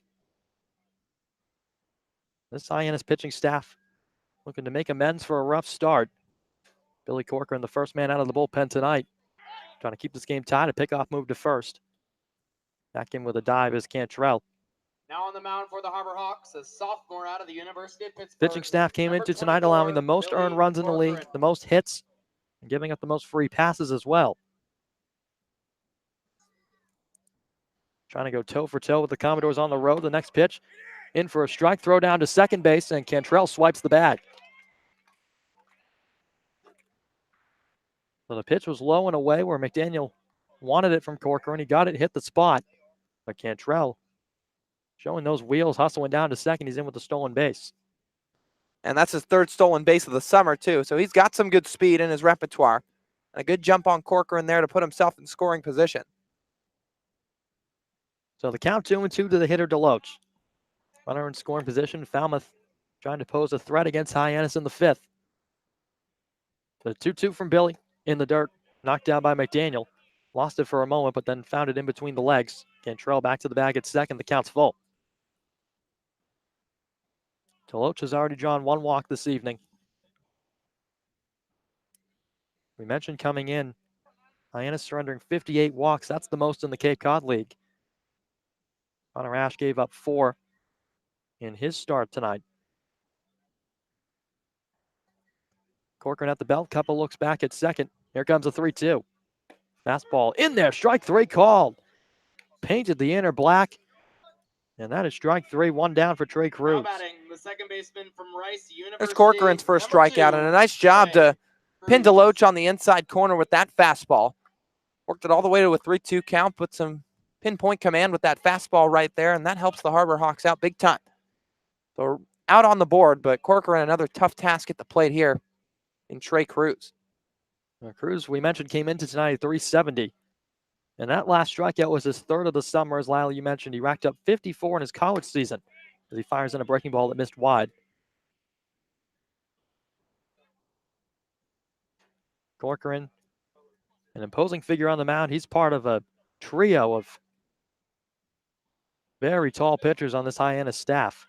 Ben Abrams, one who stands at 6'7". Patrick Fredrickson, who we saw a few days ago, 6'7". Fastball, that's in there for a strike. Count evens 1-1, 1 down. Runner aboard at second, that's Cantrell.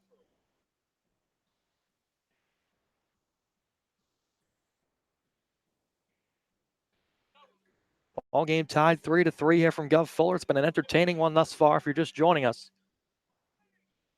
Cantrell dancing about at second base. The 1-1 from Corcoran. Swung on Lifted on the left side to Santolo, ranging back toward the fence over by the Hyannis dugout, but he'll watch it sail off Getting into a the little distance. chilly out there tonight. What a better way to keep warm than with a new Falmouth Commodores sweatshirt, sweatpants. So the count 1-2 to Trey Cruz, the second baseman from Rice. And check out our 2019 inventory. He's also found himself a way on tonight by way of a walk in the third. In fact, he was the second as part of back-to-back in that inning. So Corcoran stares down McDaniel for a 1-2 sign. Right-hander's got one set with the glove at the Hyannis orange lettering. A kick and a step back towards second base to look Cantrell back to the bag. And we know Cantrell's got that speed, so trying to get in the head of Corcoran on the mound. Did so for a moment there. The 1-2 to Cruz, breaking ball outside. Corcoran tried to sneak one back door and pick up the strikeout, could not. Instead, the count levels.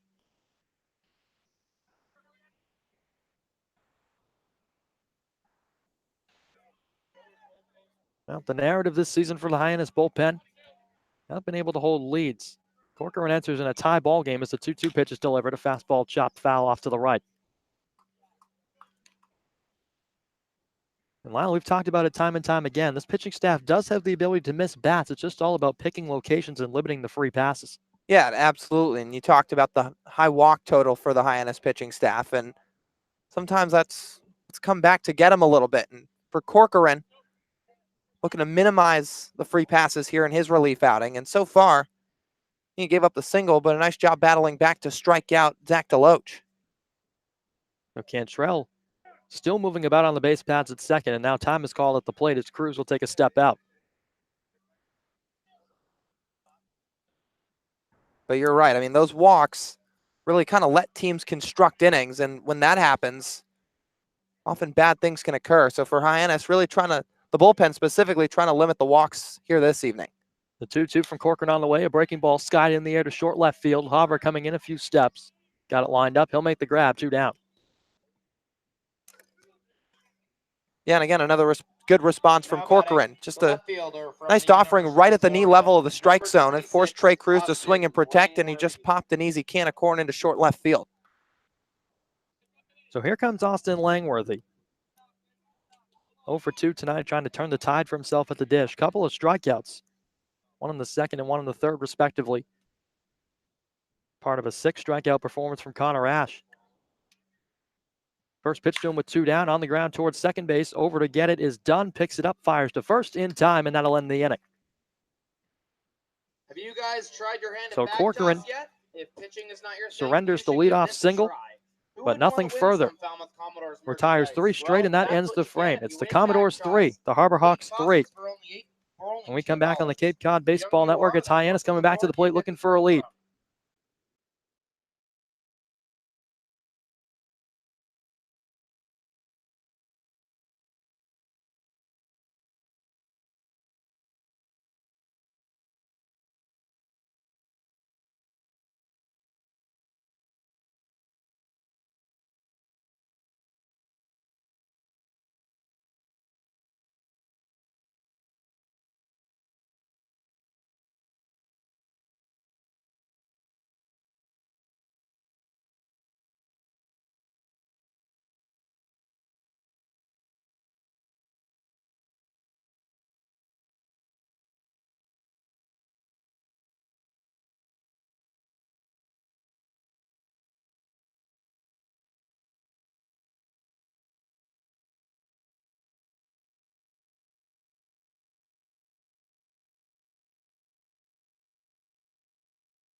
Onward we go here from Gov Fuller Field. It's the bottom third of the Hyannis order due up. Rigsby, Mosley, Jared DeSantolo, and Chad McDaniel.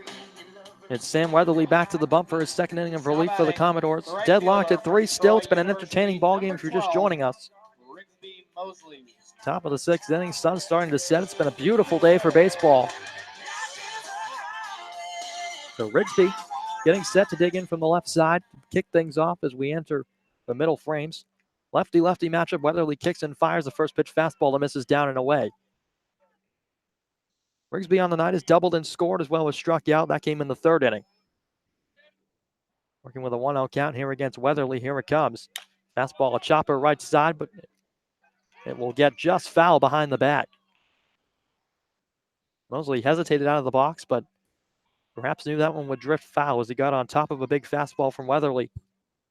Got a good one. Came in relief just an inning ago for the left-hander Sam Strickland out of Sanford.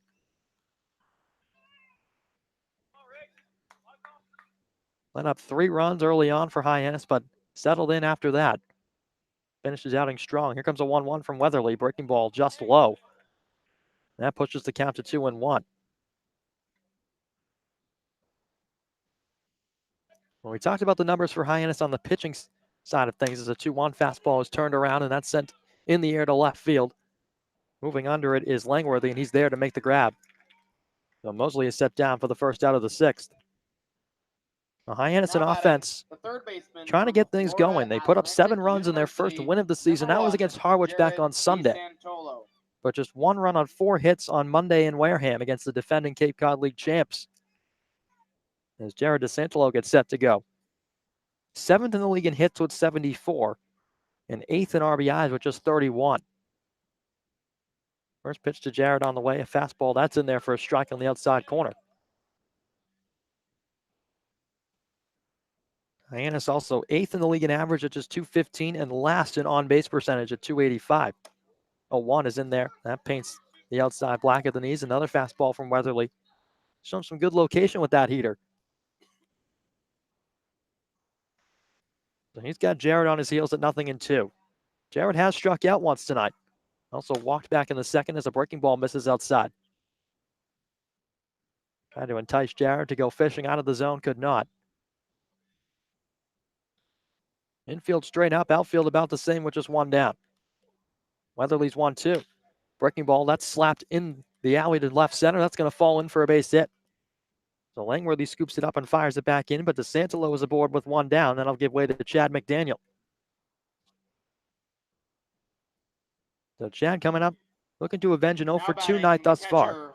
He popped up a failed bunt attempt. That came back in the 2nd, and then bounced one to 3rd in the 4th. At the time, it was Moretto over there. It is now the defensive sub, Tim Tawa, who has also made 1 plate appearance. So DeSantolo a short lead off the bag at first as McDaniel stares down the left-hander Weatherly on the hill. First pitch to him, fastball catches the inside corner, 0-1.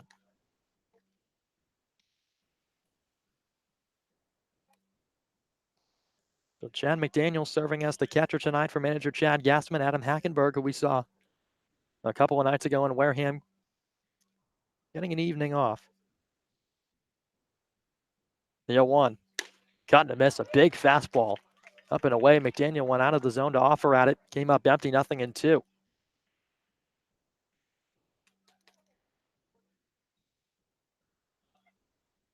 Well, McDaniel saw his freshman season at Missouri cut short because of a broken foot he suffered in preseason camp, but otherwise had himself a nice year. He had 274 in just 40 games. The 0-2. Breaking ball, that got him off the kneecap. Daniel tosses the bat back and will slowly trot down to first as DeSantolo makes his way to 2nd. So 2 on and 1 out. Back to the top of the order now for Anthony Servideo. Number 13, Anthony Servideo. 3rd time tonight a Hyannis hitter has been plunked. This time it's Chad McDaniel absorbing the contact. Anthony Servideo, the man at the plate, has also been struck. Mitch McIntyre took one off the back shoulder as well. Lefty-lefty matchup here, 1 down, couple of runners aboard. First pitch, a fastball at the knees, a called strike. So for Servideo, only been here with Hyannis a short time, but has made his presence felt, picking up a couple of hits. His first couple of the summer, just a few games back. Part of a doubleheader at home at McKeon Park against Harwich on Sundays. An 0-1 fastball paints the outside corner again, strike two. Weatherly's been impressive getting in front of hitters in this inning. Something that the starter, Sam Strickland, struggled a bit with as the result of a handful of free passes given up to Hyannis tonight. So the southpaw set the 0-2 pitch. Fastball down and away. Spinning to go get that one with Smith out of the crouch. So the count moves to 1-2. Good turnout here tonight at Gov Fuller Field. Bleachers down the first baseline, about 3/4 of the way full, and a couple of tents set up on the hill just past the Falmouth dugout, the 1-2. Off the end of the bat, out to get it with Servideo, and it's under the glove of Tower at third base. Kendall, the shortstop, went to scoop it up, but to no avail, and that's going to be bases loaded, and still just one down. That'll give way to Lucas Dunn. So time is out as Weatherly receives a new baseball and will make a slow walk back to the hill. Now batting, the second baseman from the University of Louisville, number 18. So Tawa was Lucas ranging over to get it. Dunn. It just skipped under the glove. It was a worm burner down the third baseline. Would have been a tough play had he been able to corral it with the speed of Servideo. Mentioned a couple games ago the 23 stolen bags he had at Ole Miss. That ranks second in the SEC. So here's another guy in Lucas Dunn, a Louisville Cardinal, making his debut with Hyannis tonight. Set to dig in as he fouls back a first pitch fastball. Our Kids Club raffle winner tonight is Julie. Head on down It's to the DeSantelo at third base, McDaniel at prize. second, and Servideo at first. Second time Hyannis has loaded up the bags tonight. The first time Strickland was able to wiggle out of a jam. See what they can do here with just one down. The 0-1 pitch. That's up high. Dunn watched it go by at the letters. Steps out and takes a couple of practice hacks. So for manager Chad Gassman, giving his signs to the hitter Dunn in hopes that it will result in a couple of runs that can give the Harbor Hawks the lead right back. We mentioned a bit earlier, they got up 3-0. Here comes the 1-1. Breaking ball, that's inside. Dunn thought about offering, instead pulled the bat back. And he's in front 2-1. 2-1, excuse me. Trevor Hopper stretching out in the on-deck area. Dunn taps the plate a couple times, waves the bat out at the left-hander on the hill.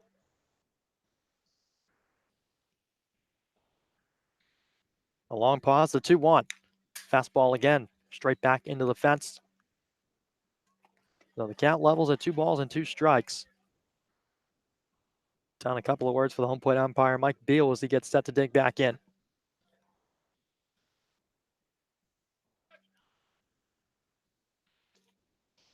Dunn put up a long at bat earlier in the ballgame. That resulted in a walk back in the first inning in his very first plate appearance on Cape Cod this summer. Putting up another tough battle against Weatherly, the 2-2. Fastball again, inside out swing lifted down the right field line out of play. Fans are not permitted in the police parking lot. Please do not attempt to gain entry to retrieve foul balls. Thank you. 3 runs on 5 hits thus far for the visiting Harbor Hawks. 3 runs on 3 hits and 2 errors for the home team Commodores. Now Dunn digs in once again. He's fouled off a couple of tough pitches and still dealing with a 2-2 count here against Weatherly.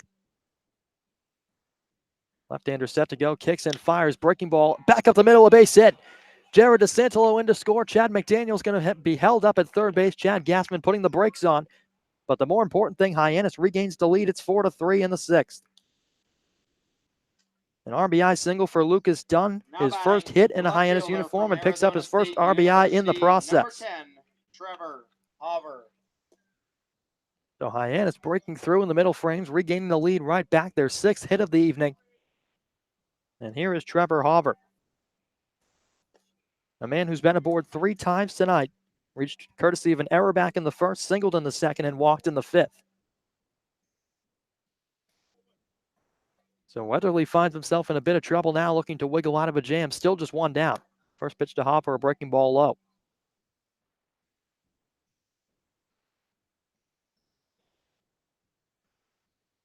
The offense hasn't always been there for Hyannis, but when they do get the bats going, this offense can be dangerous. We saw in the second game back on Sunday, the 1-0. Fastball, that's low and away again. Good take from Hoffer. He finds himself ahead, 2 balls, no strikes.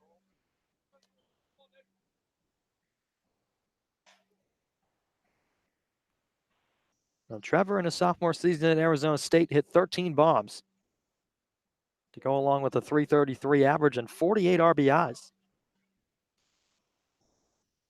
So this kid is clutch with the bat. Batting from the left side, a 2-0 pitch. Fastball just inside again, and now time is called as Smith wants a word with his hurler. 3 balls and no strikes. Weatherly has fallen behind.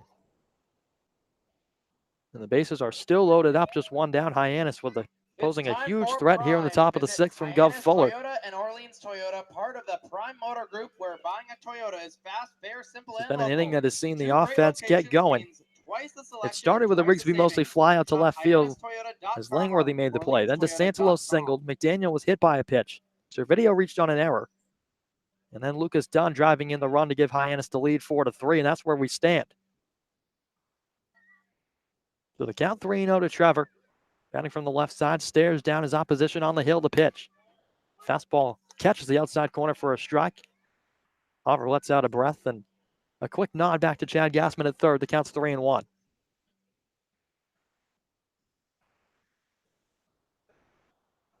Hoffer waves the bat. Knees bent in the left side of the box. Awaits the 3-1 from Weatherly. Here it comes. Fastball well hit down the right field line. If it's fair, it's gone. And it is out of here. Forget about it. Trevor Hoffer, a grand salami. Makes his trip around the bases and blowing it open for Hyannis here at Gov Fuller Field. Make it an 8-3 Hyannis lead. Trevor Hoffer got all of that one. How about it, Trevor Hoffer? We talked about it a little bit. We were expecting the power stroke to get going. It was just a matter of when. There's our answer. A towering shot to deep right field, and Weatherly stunned on the mound. And it looks like that will be his evening.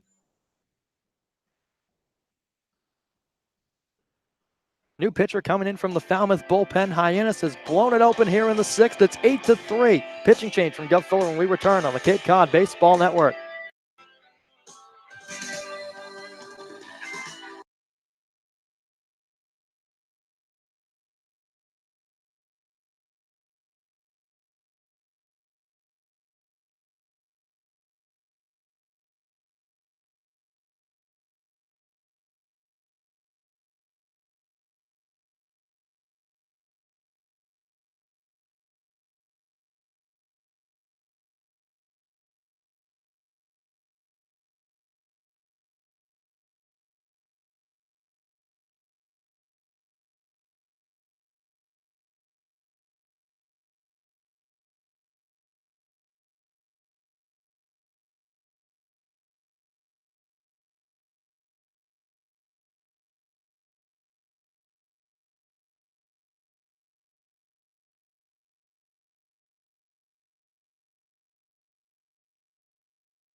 Back from Gov Fuller Field, still awaiting action in the top of the 6th off a pitching change for the Falmouth Commodores.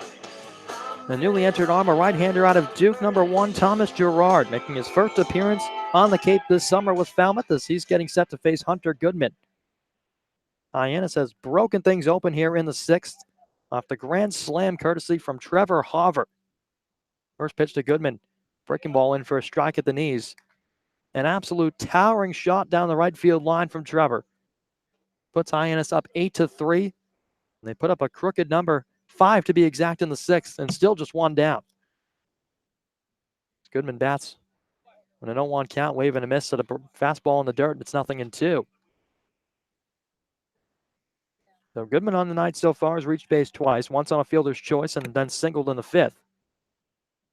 And this has been the offensive outbreak that Hyannis has been waiting for. 8 runs on 7 hits to this point.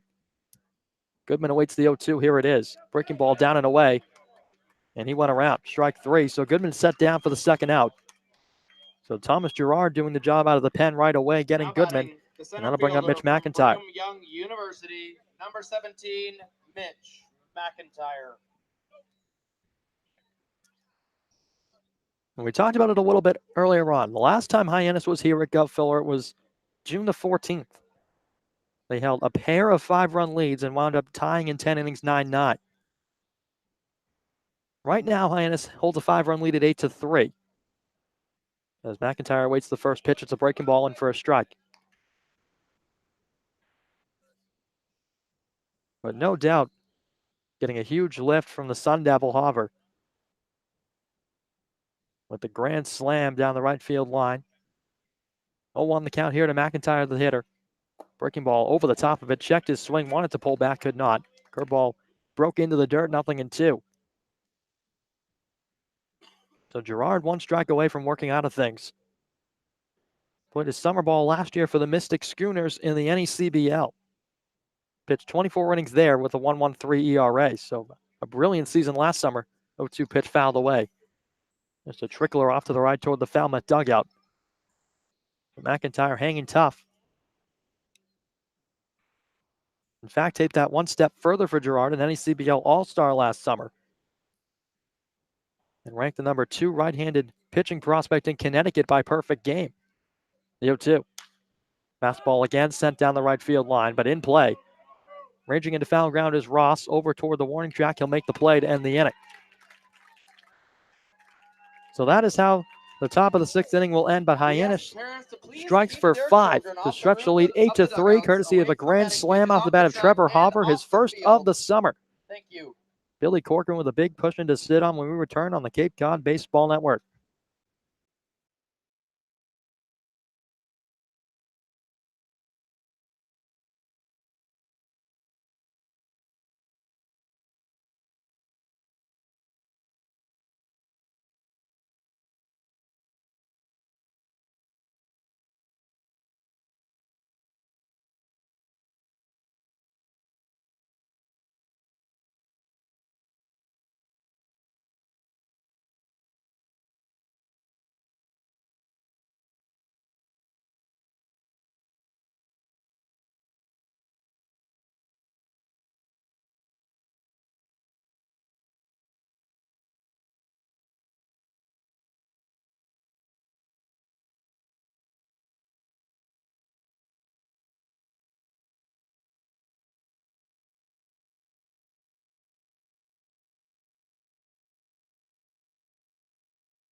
Onward we go. We head to the bottom of the 6th inning here from Gov Fuller Field. Hyannis puts up a 5 spot in the top of the frame, and they stretch the lead out to 8-3. Falmouth coming back to the dish. It's Tyler Ross, Taylor Smith, and Barron Ratcliffe set to go against the right-hander Billy Corcoran.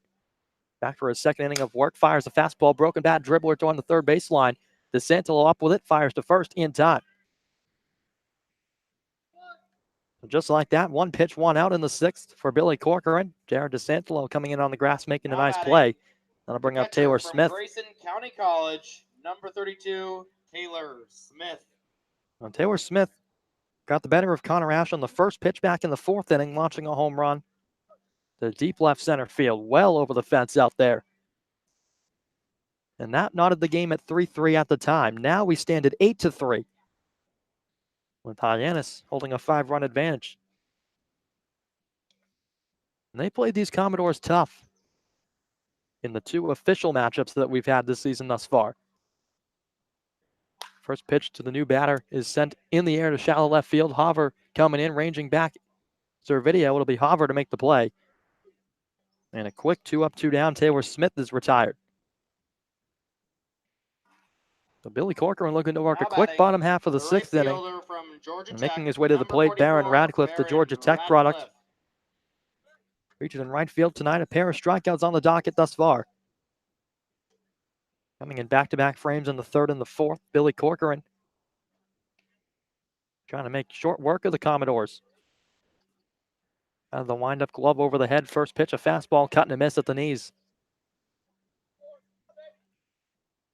Corcoran came in tonight with just 2 strikeouts. He got his 3rd in the last frame. 0-1 to Radcliffe. Downstairs, a breaking ball. Count evens 1-1. Corcoran walked 26 and struck out 54 in his freshman season at Pitt. A pretty impressive ratio as a 1-1 fastball misses away. A 3.80 ERA to go along with that walk to strikeout numbers. 64 hits yielded him just 29 earned runs as well. Next pitch is fired in and lofted down the third baseline out of play. Count moves to 1-2. And we mentioned Corcoran stands at 6'7". And no surprise, back in high school was a dual sport athlete playing basketball. Captain his junior and senior season, but made the right decision to stick with baseball. The 1-2, breaking ball in the dirt. Billy's already turned the heads of some scouts. Was a 36th round pick by the Texas Rangers back in the 2018 first-year player draft.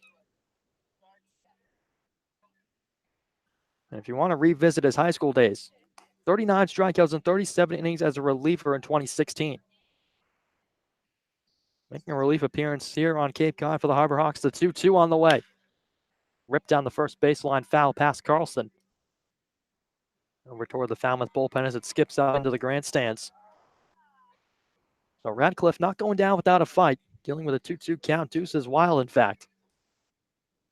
Trying to avoid the old hat trick. Corcoran set, fires a 2-2. Breaking ball outside, and he lost him.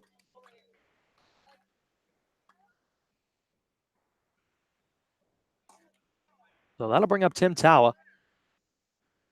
In his first plate appearance back in the 4th, he walked and then was picked off by Connor Ash at first base. Tim Tawa.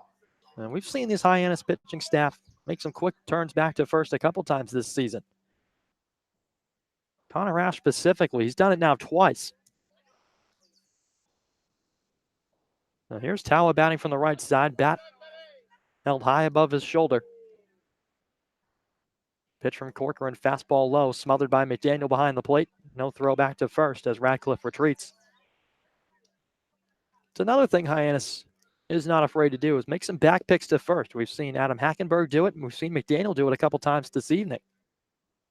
1-0 from Corcoran. Chopper to third. DeSantelo makes a nice pick into the grass, fires to first. Wide throw. Carlson gets the foot on the back of the bag in time to retire the side.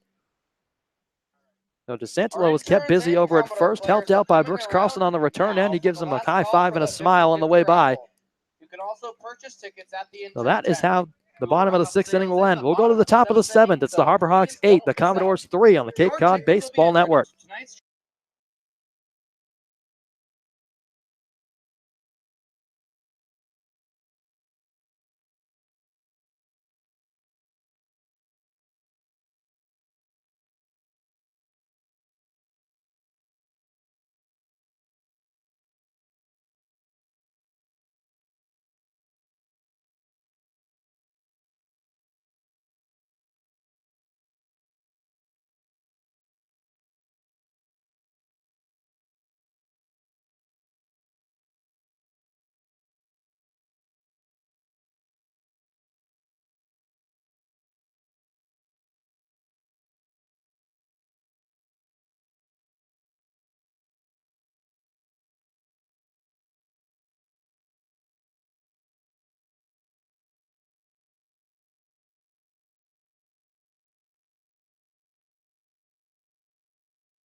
Now batting, the first baseman, Hyannis back to the plate in the top of the seventh. University, number It's 14, Brooks Carlson, Rigsby Mosley, and Jared DeSantelo due up against Thomas Gerard, the reliever, back for his second inning of work. Carlson will take his spot in the right-handed batter's box, due up for the fourth time tonight. 1 for 3 to this point, dealing with a right-handed pitcher. We've seen a couple of southpaws tonight. Strickland to start off the game, and then Weatherly came in relief. And now dealing here with Gerard. An 8-3 ball game. First pitch, a fastball in there for a strike. And the count is 0-1. Now going back to the last inning that the Harper Hawks were at the plate, they sent 8 men to the dish. As the 0-1 is fired in, a breaking ball, checked his swing, did Carlson appeal to first, and he went around 0-2. Trevor Hauber with an absolute moonshot. And he's the man responsible mainly for where we stand, where we do right now in a 5-run ball game. The 0-2 to Carlson. Breaking ball, checked his swing again, and he went around that strike 3. Tag applied from Smith for good measure, and there's 1 down for Rigsby Mosley. Yeah, Carlson just couldn't quite hold up his swing on that one. But going back to the Hauber home run that you talked about, Now batting, he just really drove that one out to right field. And as a result, he kind of, you talked about it, Brendan, he kind of stood and watched it for a minute too, but rightfully so. That one was a no-doubter. Absolutely crushed down the right field line, and he deserves it. We talked about him getting the bat going as Rigsby Mosley digs in and waves and misses at a breaking ball over the top. And we know he's got the power stroke. 13 home runs in his sophomore season at ASU. And that one back in the 6th, his first on Cape Cod in 2019. 0-1 to Rigsby. That one slapped right at the shortstop, Kendall. Into the glove at about knee level, 2 down quickly. And Rigsby hit that one hard, just sliced it the other way, unfortunately, just right at the shortstop, Kendall, who barely had to move a muscle. Florida Atlantic University, So that'll bring up Jared number 1, DeSantelo. Jared He's DeSantolo. been aboard twice and came around to score each of those 2 times. Also struck out once. That was in the 3rd. So DeSantelo came into tonight hitting .350 and picking up another hit to notch his average a couple of points higher. Facing the right-handed Thomas Gerard on the mound. First pitch to him, a fastball in there for a strike on the outer edge. 8 runs on 7 hits for Hyannis tonight. Meanwhile, for Falmouth, 3 runs on just 3 hits and 3 errors piled up. Now DeSantelo wiggling the bat, staring out at his opposition on the hill, the 0-1. Cut and a miss, big fastball on the inside part of the plate. DeSantelo is shaking the head, perhaps expecting something else. But he's got himself in a hole 0-2, and Gerard 1 strike away from working out of a very quick top half of the 7th.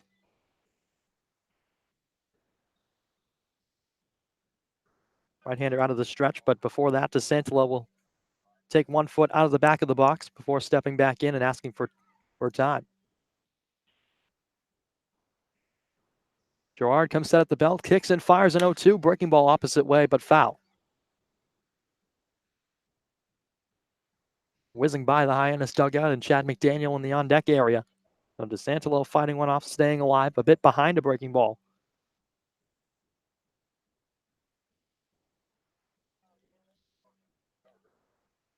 So Gerard's ready once again. The next 0-2, breaking ball. Just off the post in front of us and off into the brush behind us, where a few spectators reside.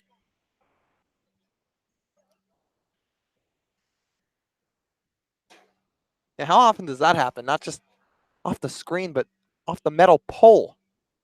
Kind of ricocheted, over towards some fans, like you said, Brendan. So DeSantelo gearing up for another 0-2. Here it comes.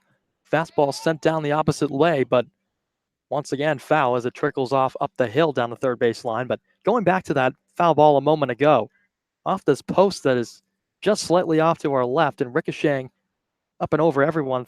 Thankfully, nobody was in the way of the path of that baseball. Not too often you see it, but weird bounces happen at the ballpark all the time as an 0-2 breaking ball is in the dirt. And the count moves to 1-2 on Jared.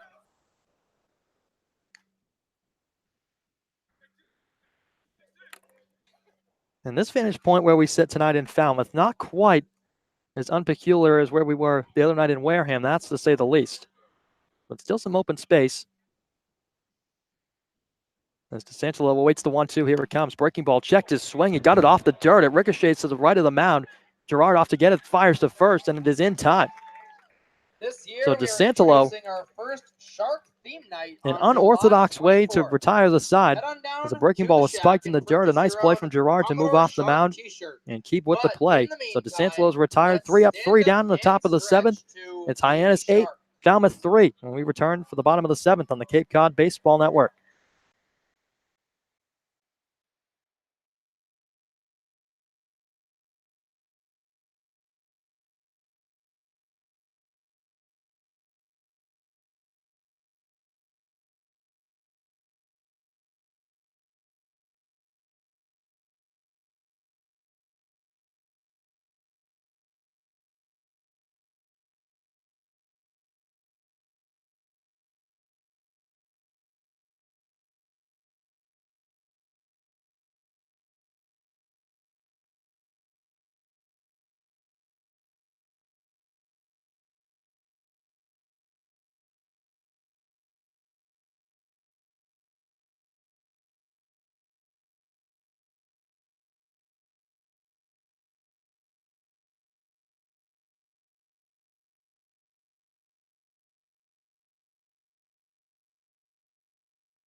Now batting, the shortstop from UCLA, number 27, Kevin Kendall.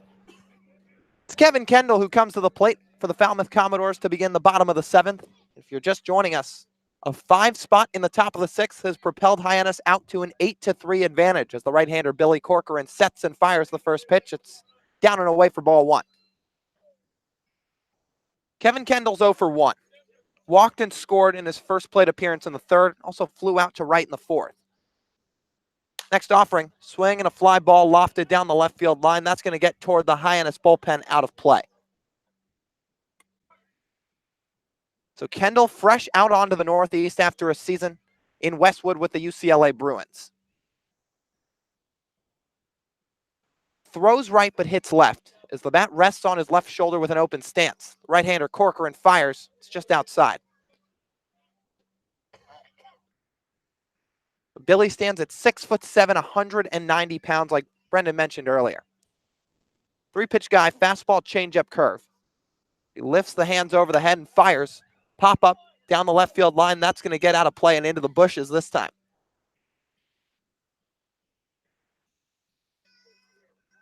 The Corcorans look pretty good since coming into the ballgame.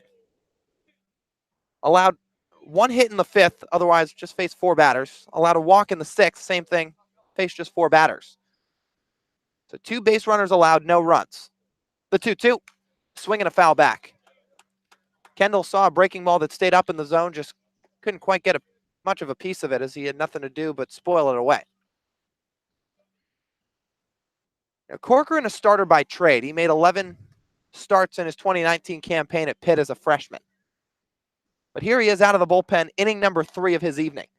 The offering, it's up high, count 1, runs full. In that freshman year at Pitt, he made the most starts among freshmen. He also held the 2nd lowest ERA among Pitt pitchers. 3-2, line drive, left field, in comes Hauver, it drops in front of him. Leadoff base hit for the number 9 man, Kevin Kendall. That's his 2nd base hit of the summer. Commodores have 1 on with nobody down, and here comes Hayden Cantrell at the top of the lineup. Yeah, good piece of hitting from Kendall that time to extend the bat head out. Just poke one the other way. Taking what Corcoran gave him. Finds himself aboard with nobody away. So with Cantrell, the leadoff hitter, coming up, Jared DeSantolo coming in onto the infield grass at 3rd. Carlson holding on the runner, that's Kendall. As Corcoran's out of the stretch and comes home, Big cut and a miss from Cantrell. He wanted all of that one, but couldn't get anything. He's reached base twice today. 1 for 2. Also a long fly out to center field in his first at bat. Corcoran comes set at the belt. He peeks at the runner at first. Now time's going to be called. Hayden wants a step out of the box. Cantrell hitting .333. He's got 3 home runs to his name as well. Corcoran throws over, back with a head first slide is the runner Kevin Kendall. But Cantrell certainly turning around his summer in a hurry. Pitch from Billy Corcoran, fouled away, up and over home plate. He didn't get off to such a hot start. And in 2018, he struggled for most of his time on the Cape as well. But as we sit right now, completely different narrative. Cantrell came into the day tied for first in the Cape League in homers and first in RBIs. Pitch on the outside corner, strike 3. Good paint job from Billy Corcoran to fan Cantrell, and that's the first out of the 7th. Good spot picked out by by Corcoran that time, a big fastball, and that's been the common trend from these Hyannis pitchers tonight. They've had that lively fastball. We know what Connor Ash can do, but that time Corcoran firing one in there on the outside corner, as you mentioned, painting the outside corner beautifully. That's his second strikeout of the night. He's through 2 1/3. That'll bring up Zach DeLoach, the Texas A&M center fielder. As Corcoran comes home, good off speed, but it misses just downstairs. So the last time Falmouth took the field, aside from tonight, they split here at Gov Fuller Field in a doubleheader with the Whitey Red Sox. Corcoran from the stretch. He looks at the runner, fires home, swinging a pop-up out of play. They lost the first game 9-6. And they came back to win 8-4 to split the pair of the double dip. But aside from that, Falmouth has not played a whole lot of games over the last week. And to be fair, not a whole lot of teams on the Cape have, but to look specifically at the Commodores, they've played just 2 games in the last 8 days before tonight. Corcoran the stretch, and he delivers. Fly ball, deep left field. Hover backtracking, he's got a beat on it. Stops in his tracks and makes the catch. Quickly fires back into the infield and back to first safely with no throw is Kevin Kendall. So DeLoach gives one a ride out to left, but Hover plays it with ease, moving back in just a little bit to his right, and he puts it away at the neck level. Trevor's been busy tonight. We know what he can do with the bat is courtesy of the grand slam earlier in the ball game. This time he's been kept busy in the outfield as well, making a nice play, ranging back toward the wall. Now brings up Trey Cruz. He's in search of his first hit today. Falmouth as a team just has 4. Corcoran sets, fires. Breaking ball up high. But Falmouth had 5 straight days of rainouts. 5 straight days. And again, not a whole lot of baseball being played out here on the Cape over the last week with the absurd amount of rain that's been here on the Northeast. As Corcoran fires home, swing and a miss. The runner, Kendall, thought about taking off for second, but he stopped right there. About a third of the way down to second, hit the brakes and returned to the bag with no throw. That makes it 1-1 with 2 down. It's 8-3 Hyannis. And the Harbor Hawk infield's playing back with the exception of Carlson holding on the runner. Corcoran has looked strong. The offering, breaking ball misses just a bit outside. So 5 straight days of rainouts for the Commodores, but they finally got a game in against Whitey. In fact, they got 2 in, splitting that doubleheader. And then Corcoran set to fire. It's inside, and it's 3 balls and a strike. They had an off day Monday. That was Falmouth. And then last night, they, along with the rest of the Cape League, had their game called due to rain. So they have not seen the field a whole lot, but they trail by 5 here tonight. 3-1, pop up on the infield. This should be an easy play.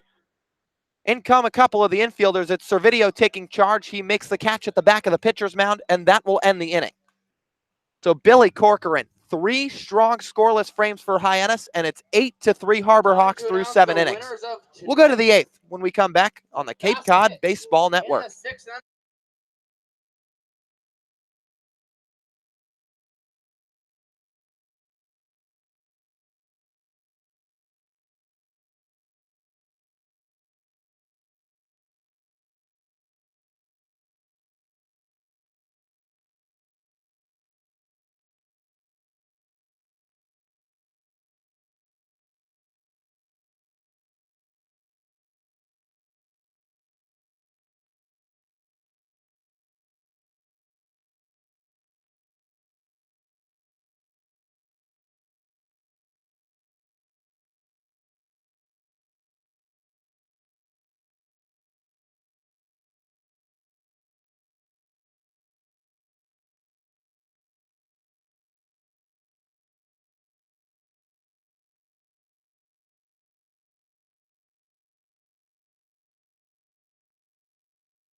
To the top of the 8th we go from Gov Fuller Field in Falmouth, and Hyannis holding on firmly to an 8-3 advantage over the hometown Commodores. And with that, Falmouth manager Jeff Trundy opts to go to the bullpen and bring in the right-hander Bryce Miller out of Texas A&M.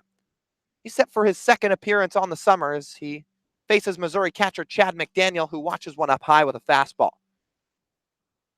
McDaniel, the only switch hitter in the Harbor Hawk lineup tonight.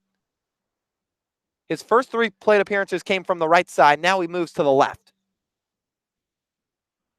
Knees bent inside the box, bat above his left shoulder as he taps one back to the glove of Smith, and the count evens up. For Bryce Miller, he threw 1 inning in that appearance back on June the 17th against Wareham, where he picked up the save in an 8-5 Commodores win. Now the 1-1. Fastball misses away. Chad McDaniel looking to get the Harbor Hawks off to a good start here in the 8th. Hitting just 143, but in search of hit number 3 of his summer. Fastball, that blips the outside corner, and it's 2-2. So Chad McDaniel, who has a good amount of speed at the catcher's position. As Miller dropped the ball on the mound, now he goes to pick it up. Chad McDaniel, second on the team in stolen bases as a catcher. Lines one into left. Couple steps in comes Langworthy. He makes the grab for the first out. So that brings up Anthony Servideo. He'll make his 5th plate appearance of the night. Now batting the shortstop from the University of Mississippi. So Servideo has reached twice. Once on an error back in the 6th, he would later score. He was also hit by a pitch in the 2nd. But Miller working out of the windup. Glove set at the belt already. He rocks and fires. Fastball outside. So this is the 2nd meeting of the summer technically between Hyannis and Falmouth. 2nd official meeting. As Miller comes home with a fastball, that runs away again. They've seen each other 3 times. 3 2/3 innings were played at McKeon Park just about a week ago, but a full game was not completed. And now the 2-0, it's up high, ball 3. Because of it, that game's going to have to be restarted. Couldn't quite get 5 innings in, which is counted as an official game on the Cape. 5 innings. As Miller fires home. Fastball misses outside, and it's ball 4. Servideo draws a 4-pitch walk to bring the first Harbor Hawk runner on board here in the top of the 8th frame. Now batting, the second baseman from So now it's University Lucas of Dunn. Louisville, number 18. Once again, his Lucas first Dunn. game as a Harbor Hawk here in 2019. But going back to Hyannis and Falmouth, because that game was not completed, it'll start from scratch and be played from square one at a later date. So Miller's forced to work into the stretch. First pitch, fastball down, and it's 1-0. In the first game, that was right here at Gov Fuller Field, ended in a 9-9 tie. Hyannis had 2 different 5-run leads in that game, but ultimately couldn't hold on.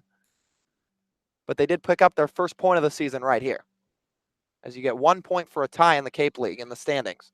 Pitch to Dunn, line foul right side over the grandstands and into the parking lot.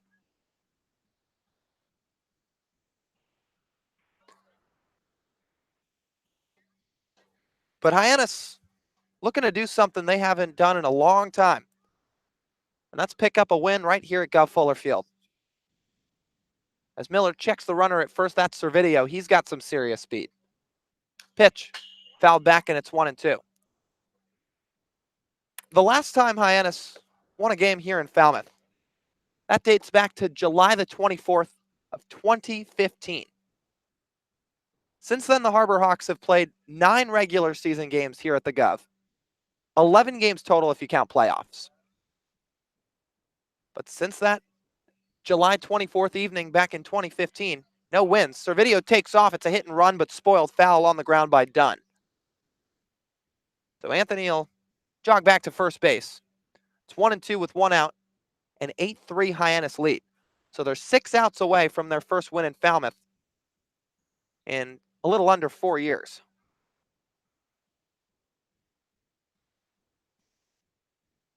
Dunn looking to help contribute. In fact, he already has today. Scored twice, drove in an RBI. Drove in a run, rather, so he has 1 to his name. Servideo takes off again. Another hit and run. It goes foul. Up in the air, right side into the parking lot. Sorry, you are not allowed in the police parking lot. So Lucas Dunn's going to step out of the box, turn toward the Hyannis dugout on the third base side, and take a couple of practice swings. And Servideo certainly has some speed. He's already got 1 stolen base on the season. He was second in the SEC in 2019. Takes off again, 1-2, swinging a foul back. 3 straight hit and runs. All of them result in foul balls, and Servideo will trot back to first again. Dunn adjusts his elbow guard that he sports on that front elbow. Right-handed hitting infielder out of Louisville, flips the bat at the mound a couple times. As Bryce Miller, the right-hander out of the SEC, throws over to first, down in the dirt, but picked out by Tyler Ross, and Servideo's back safely with a dive. Falmouth won the season series last year, 4-2. Of course, they won all 3 here in Falmouth. As Miller's ready. 1-2 pitch. Up high, and the count levels up. They also knocked out the Harbor Hawks in the playoffs last year. That was 2-0. And here at Gov Fuller Field, it ended on a walk-off from Arizona shortstop Cameron Cannon. But Dunn, a Hyannis middle infielder, looking to drive in his teammate Servideo. Offering, up high, ball 3. Peel down to first. Dave Perry, the first base umpire, says he doesn't go around. Gave just the slightest flick of the bat, but nowhere near close to a full swing. So the count's full to the Louisville Cardinals infielder Lucas Dunn. Infield playing back. Hyannis leading by 5. Servideo takes off. The offering. Pop up right side. Foul territory. It's hooking toward the Falmouth bullpen, and it gets out of play. So there's 4 attempted hit and runs in this at-bat. Servideo, certainly an aggressive base stealer. He flashes a smile toward the Hyannis first base coach, Travis Pools. He's got to be breathing a little bit heavy down there. Fast as he is, he's tried swiping the bag 4 times already in this at-bat. Dunn firmly wiggles the bat above his right shoulder. The offering, swing and a miss. Servideo takes off for second. He slides in safely head first, and there's no throw. So Lucas Dunn punches out for the second out of the 8th, but Servideo put into scoring position for the man who has done nothing but drive guys in today. Trevor Hauver, 7 RBIs to his name so far. He's 2 for 3. He was credited with an RBI in the first after that error from Kevin Kendall. He scorched a 2 RBI single through the right side in the 3rd. And then to cap it all off, a grand slam back in the 6th inning. Offering, fastball for a called strike on the outside corner. So Trevor Hauver responsible for 3/4 of the Hyannis runs tonight. At least, or rather, more than that. The 7 RBIs, so he's responsible for all but 1. Lucas Dunn drove in 1. That was back in the 6th, right before the Hauver grand slam. The pitch down in the dirt, chested up by the catcher Smith, who drops to his knees, and the count evens up at a ball and a strike. So we alluded to it a little bit earlier in the game. Power strokes there for Trevor. It was obviously going to come eventually, and he did it in a grand fashion, literally, back in the 6th inning. 1-1 from Miller. Chopped foul up and over the first base fence on a bounce.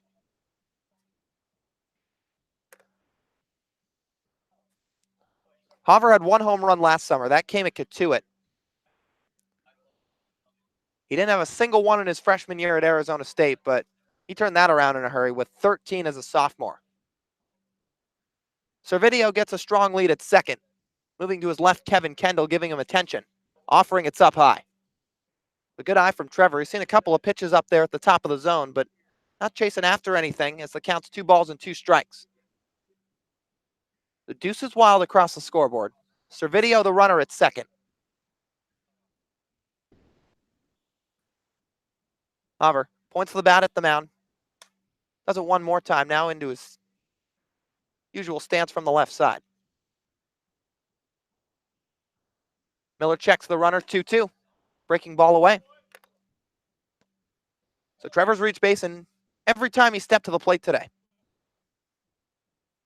Along with the 7 RBIs, he also walked in the 5th. Let's see what he has in store with the payoff pitch.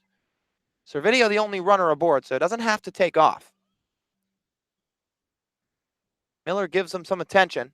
Now Roxon fires the 3-2. Ground ball up the middle. Kendall to his left, makes the play. Throw across the diamond, and it's in time. So Trevor Hauver just inches away from an 8th RBI, but not to be in the 8th. That'll end the top half of the frame, but Hyannis still up 5 runs here at Gov Fuller Field. Bottom of the 8th coming up. We'll be back on the other side of the break on the Cape Cod Baseball Network.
Next half will be announced next. Bottom of the 8th set to get underway in Falmouth. And after Billy Corcoran, the right-hander out of pit, threw 3 scoreless frames and strong one at that. Chad Gassman opts to go to the bullpen and bring in the right-hander Ben Abram. He's set to face a pinch hitter for Falmouth. That'll be Austin Maisel at a Holy Cross. Abram, the 6'7" righty, works from the windup, fires the first pitch. It's upstairs. Now batting, the left fielder from College of the Holy Cross. So for Ben 8, Abram on the Austin season, Maisel. making his 3rd appearance and his 2nd out of the bullpen. He peeks over the glove and comes home. Swing and a pop-up foul, And left on side the out of for play. Hawks, a sophomore out of the University of Oklahoma, number 41. Abram Ben had a long Abram. relief outing in his last time out. That came against Orleans. 4 innings, just 1 earned run. Struck out 2 and walked 1. Here he is in the 8th, looking to keep a 5-run lead at bay. Gets the sign from the catcher McDaniel as he rocks and fires. Swing and a miss. So Abram, a pretty imposing figure on the mound. Can mix in 4 pitches, fastball, changeup, and a pair of breaking balls with a curve and slider. Gets the sign, works from the first base side and fires home.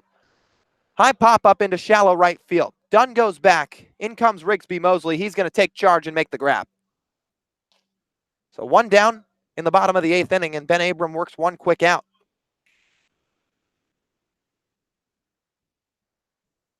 That'll now segue things to Jackson Coots, an outfielder from Rhode Island. Now batting, the first baseman out of the University of Rhode Island, number 39. First time Jackson seeing Abram here tonight as he came on to relieve Billy Corcoran. So Abram and I start with an easy fly out to the previous hitter as he's set to go. First pitch fouled away.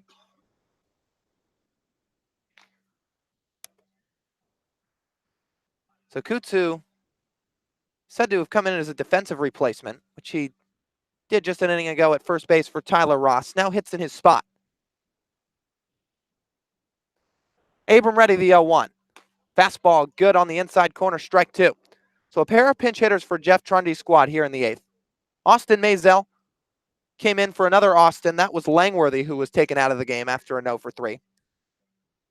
Maisel popped out to right. And now it's Jackson Coots taking over for Tyler Ross. Abram stepped off the mound briefly. And now he gets a sign he likes as he buries his glove in his face, now fires home. Breaking ball on the ground to the right side, to his left, Dunn. Sliding stop, gets to his feet. Wide throw at Carlson, and it gets back toward home plate. McDaniel on the backup stopped it from going any further toward the backstop, but Jackson Coots reaches what will likely be ruled an E4, and now there's 1 on board in the bottom of the 8th. Too bad for Dunn. A really nice play moving to his left. A sliding stop right on the lip of that outfield grass. Rose to his feet, but just sailed that throw a little bit to Carlson's left. Batting, the catcher from Grayson County College, number 32, Taylor. That brings up Smith. Taylor Smith, who's already homered today. Otherwise, he's 1 for 3. A strikeout and a flyout. That'll force Abram to work into the stretch. The offering home. Good fastball for a called strike. So Connor Ash worked 4 innings today. He raised his strikeout total to 20. 4 innings, 2 hits, 3 earned runs. Corcoran came in and tossed 3 scoreless, only giving up 2 hits. And now Abram, the man here in the 8th. Another fastball right at the top of the zone for strike 2. He pumps in a good heater there to the hitter, Taylor Smith. Coots stands at first base. It was ruled an error on Lucas Dunn. And again, a tough play, just couldn't quite finish it. 6-7 Abram comes set at the letters. Looks down a couple times to check on the runner, fires home. Just missed high and away. 7 Hyannis hits compared to the 4 for Falmouth. Although Hyannis has capitalized in a big, big way. 8 runs on those 7 hits so far tonight. And the pitching has been stellar. Abram, the right-hander, set to go again. The offering, breaking ball low. It's 2-2.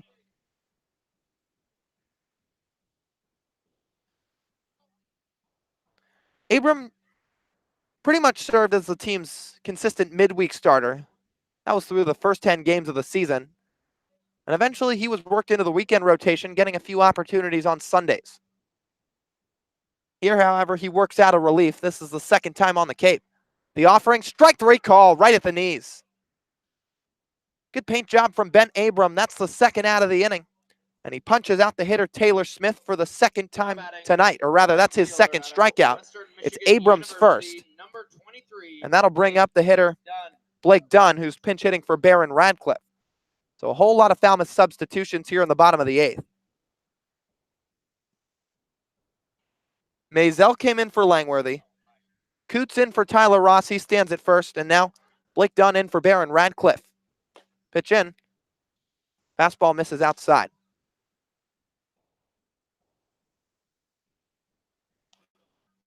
Blake Dunn hit .374 in his season at Western Michigan. So a really strong season for the outfielder who's going into his junior year. He's bent in the box, a pretty short stance with feet less than shoulder width apart as he cuts through an Abram offering. And it's 1-1. Spent last summer in the Great Lakes Collegiate League. But a massive leap from 2018 to 2019 sent him out here to Falmouth to play in the prestigious Cape Cod League. Abrams 1-1. Fastball called strike on the outside corner. Man, he is working it. And Ben Abram, a guy who has struggled a little bit with consistency through his first couple of appearances, but is looking ever so sharp here through the first inning tonight. 1-2. Up high, and it's 2 balls and 2 strikes. But once again, 4 innings from Ash, 3 from Corcoran. This is Abrams' first.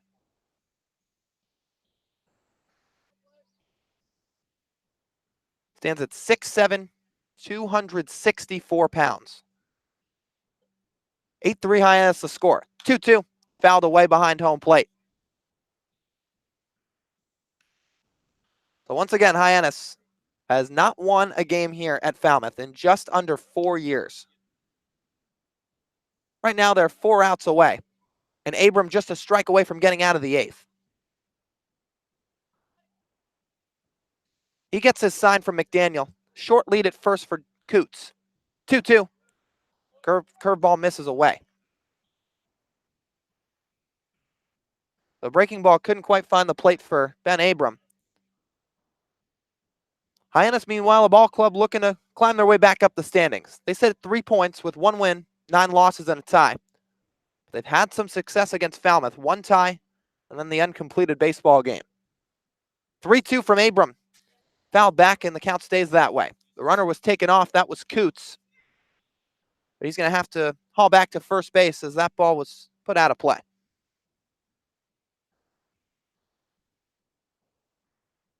Falmouth, meanwhile, sits at 4-4-1. They have 9 points, and they sit 3rd in the West Division. Abram ready, the full count offering.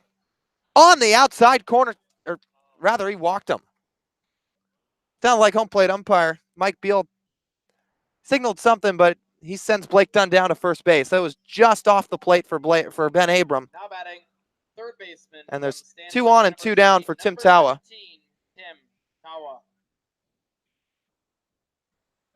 So Tawa, who came in to replace Steven Moretto earlier in the ballgame, 0-for-1 with a walk. Moretto singled and scored in the 3rd, and after that was taken right out of the lineup. Tawa, right elbow bent back toward the umpire. First offering, breaking ball checks his swing, appeal down to first, he goes around.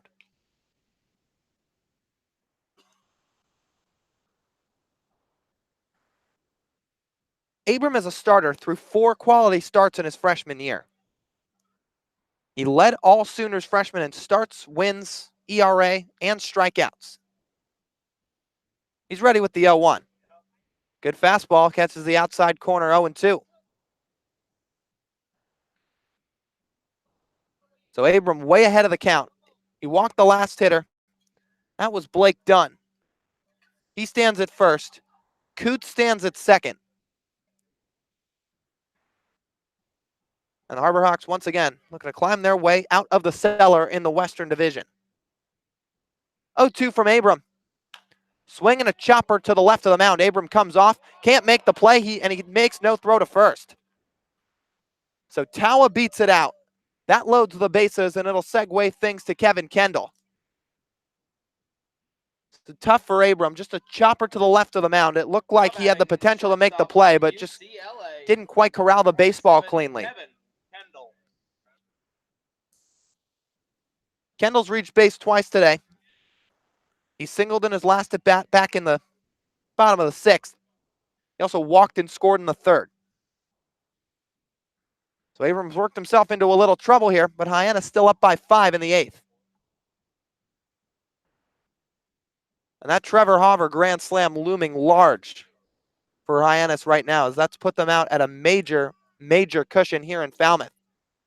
First offering, up high, and it's 1-0. That Hauver grand slam was part of a 5-run sixth inning, which propelled Hyannis out to the lead they currently sit at, 8-3. Hyannis scored 3 in the first 2 innings. Falmouth put up a couple of their own in the third and fourth. Offering, swinging a foul back. Falmouth put up 2 in the third, 1 in the fourth. So the team's pretty much with opposite lines through the first 4 frames. And after that, scoreless in the fifth. The 5 spot from Hyannis in the sixth. Since then, no runs have come across. Pitching coach Ray Korn's going to come out to the mound. He wants to have a word with Abram and the catcher McDaniel as Kevin Kendall's out of the box to take a few practice swings. And Falmouth's been a team that offensively has had no struggles through the last 3 games. Of course, they had 5 straight cancellations, but through the 3 games they have completed, they've scored at least 5 runs in each of those contests. 6 runs and 8 runs against YD in their doubleheader. But here, only 3 tonight. However, they've got the bases loaded with 2 outs in the 8th. Abram looking to get out of a jam here as the meeting concludes. Korn makes his way back to the dugout. McDaniel's back behind the plate. We're set to resume play again.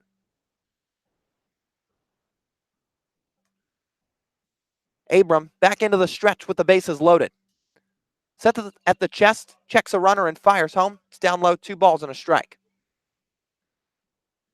So Hyannis had that 5-run lead back in the 9-9 tie.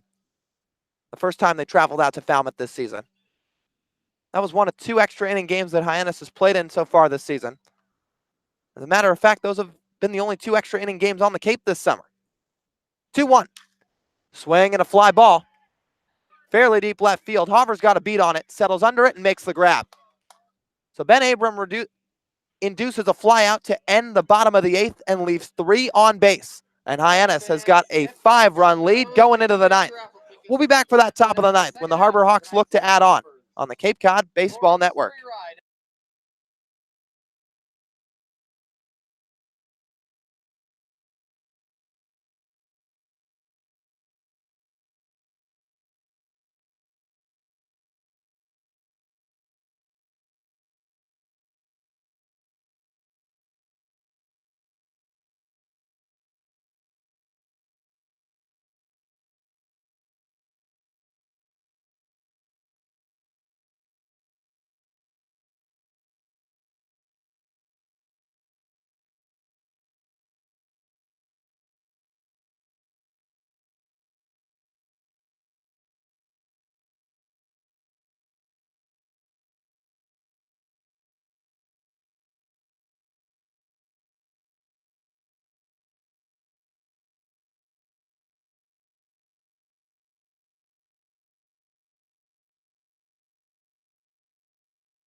Middle of the Hyannis order set to come to the plate as we bring you back for the top of the ninth here in Falmouth.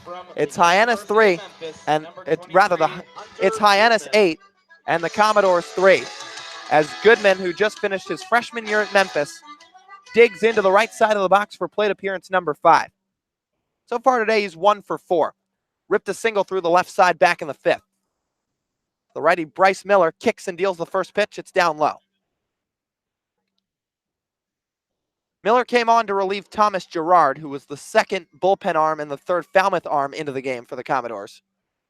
Now the 1-0, Goodman swings and misses at a ball right in the dirt, and the count evens up.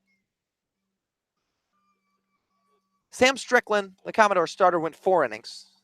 Weatherly in relief went an inning and a third, and Gerard went an inning and 2/3. Those were scoreless. Miller will quickly step off the mound to reset for a minute. Goodman will adjust his left batting glove with the Velcro. But Miller a scoreless inning so far. He faced 4 back in the 8th, walks for video, but nothing further. Goodman swings and chops one to the left side, backhanded stop, but it's ruled foul.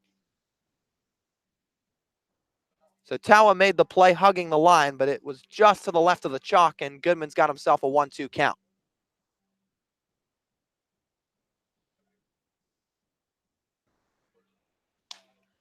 Goodman currently hitting 182. Looking to get going in a hurry here. 1-2 from Miller. Cut and a miss, strike 3. So Goodman chases a fastball right at the letters as he punches out for the second time tonight, and there's 1 down in the top of the 9th. Now batting, that's Miller's second strikeout as he's set to face Mitch McIntyre, who is back in the lineup as a hitter despite being a two-way player and seeing 3 innings on the mound on Monday in Wareham. Miller's first pitch. It's up high, ball 1.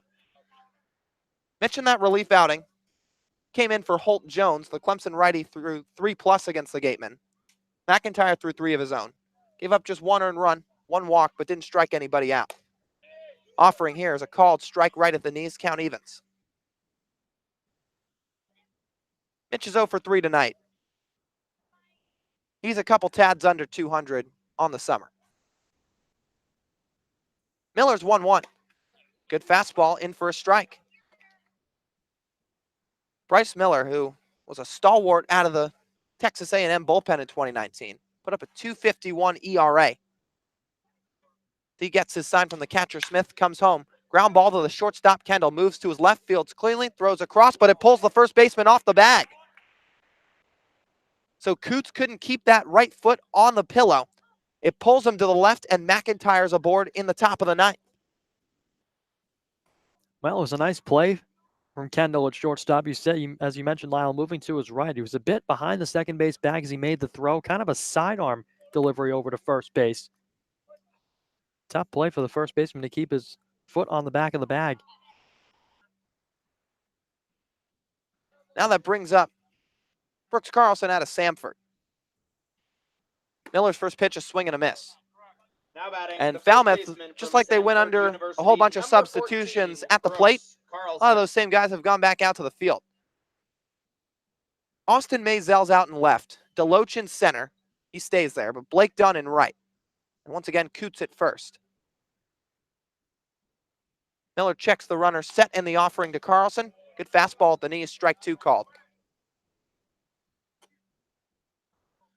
Brooks today is 1 for 4 as well. Singled back in the 3rd inning and advanced to second on a pass ball.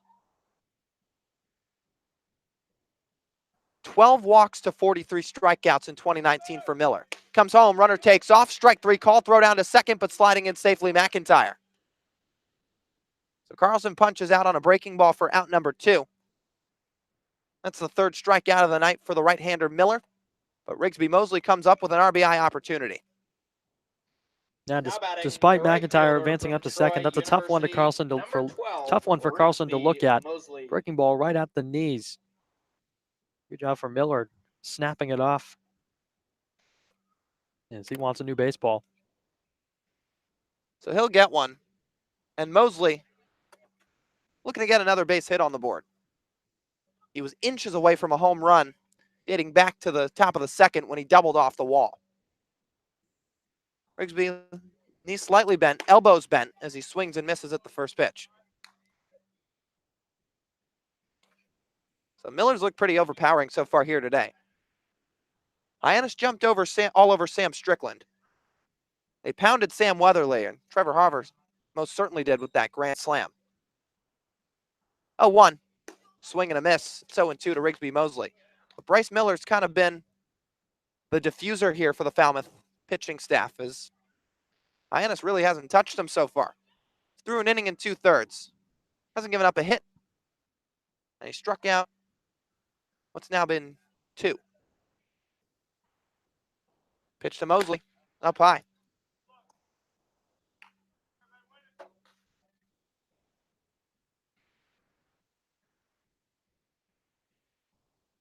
It's been 3, rather. Struck out Dunn, struck out Goodman, and he struck out Carlson. 1-2 the count. It's just one pitch away from a 4th punch out. The offering to Mosley. It's outside, 2 balls, 2 strikes with 2 down. Once again, Hyannis, they're 3 outs away from their first win here at Gov Fuller Field since July the 24th of 2015. Their offense has responded in a big way today after being blanked for just 1 run on 4 hits at Wareham on Monday. Miller out of the stretch, the pitch to Mosley. Line drive into center. In comes Deloach. That's going to drop in front of him. Around third, McIntyre. He's going to score no problem. It's an RBI single for Rigsby Mosley, and the Harbor Hawks put an additional run on the board. It's 9-3 in the top of the 9th. Well, Rigsby's been seeing the ball well tonight. That's his 2nd hit of the ball game. Coming in his 5th plate appearance, but does the job in RBI, bringing McIntyre around.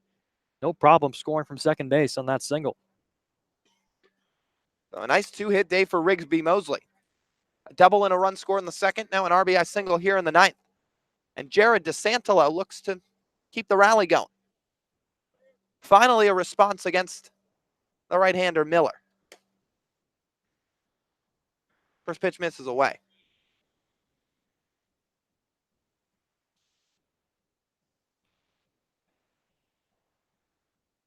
DeSantolo out of FAU. So far today, has reached base twice. Offering misses away. Walked and scored, singled and scored. Also struck out and grounded out.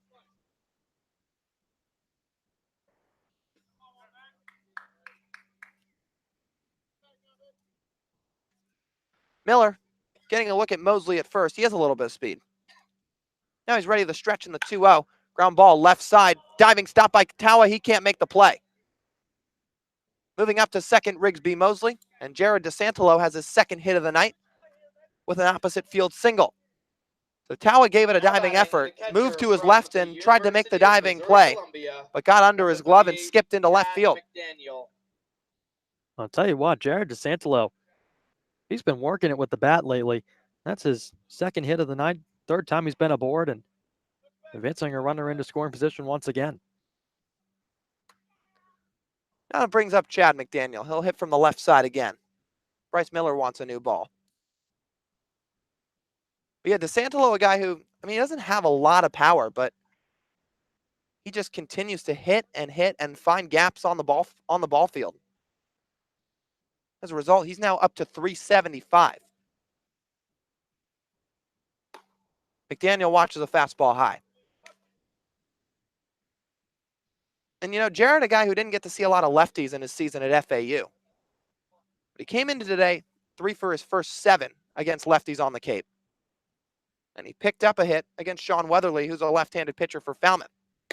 McDaniel cuts and misses through the 1-0 offering. Count evens up.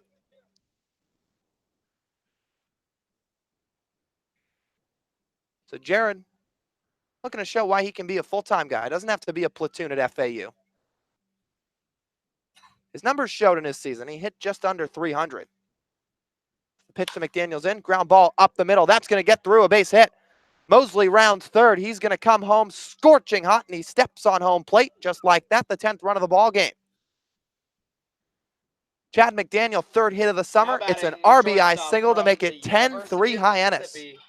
Well, they say hitting's contagious, and the train keeps moving.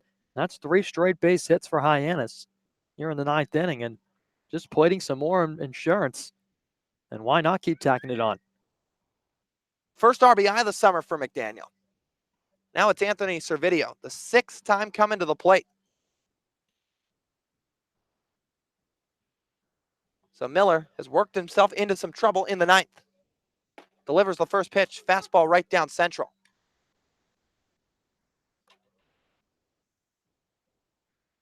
So Falmouth came into tonight looking to avoid dropping under 500. In fact, they were looking to pick up a win and move their way up the West Division standings, but through just under 8.5 frames, it's not looking to be.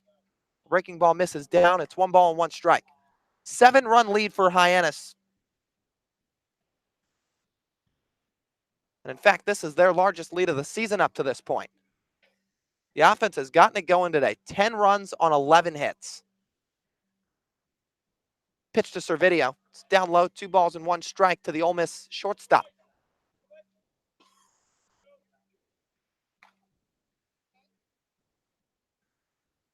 So for Hyannis, all but Servideo have recorded a hit tonight.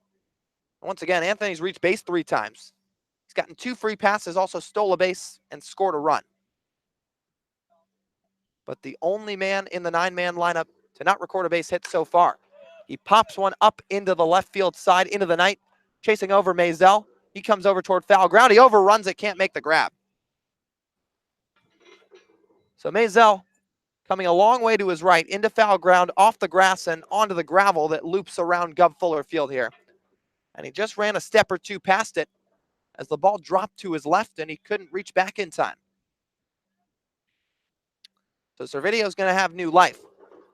Hyannis still has 2 runners aboard. It's DeSantalo at second, McDaniel at first.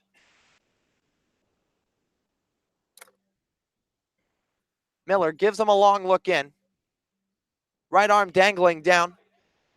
As Smith goes through the signs, now he nods. Sets at the letters, and he delivers. Breaking ball misses away. It's 3 balls and 2 strikes to the hitter, Anthony Servideo.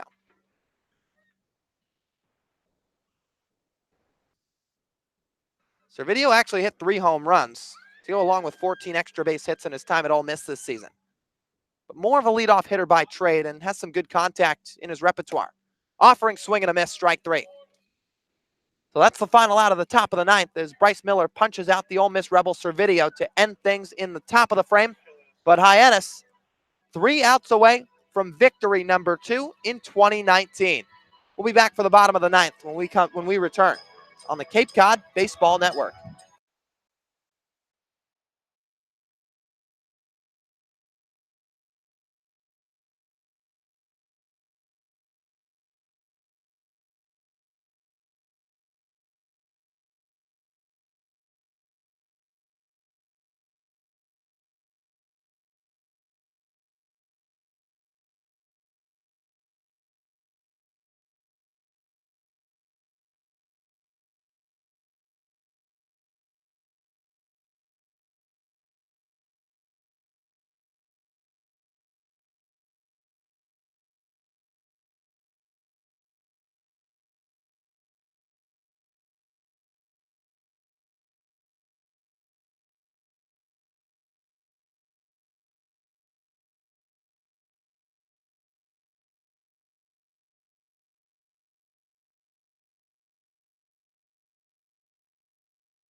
Three outs to go for Hyannis as we enter the bottom of the 9th here in Falmouth.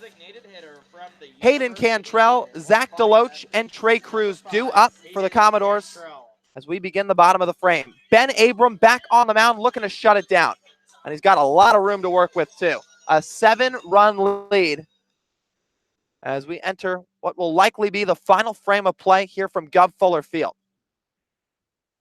Abram ready, the first offering. Fastball good for a strike.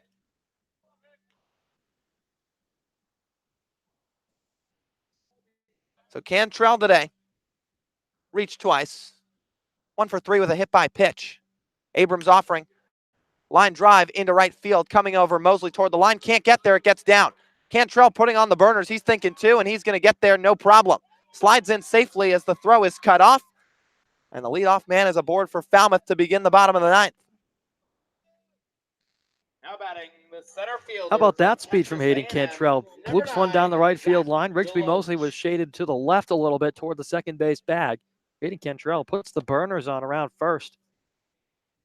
Heads up slide into second.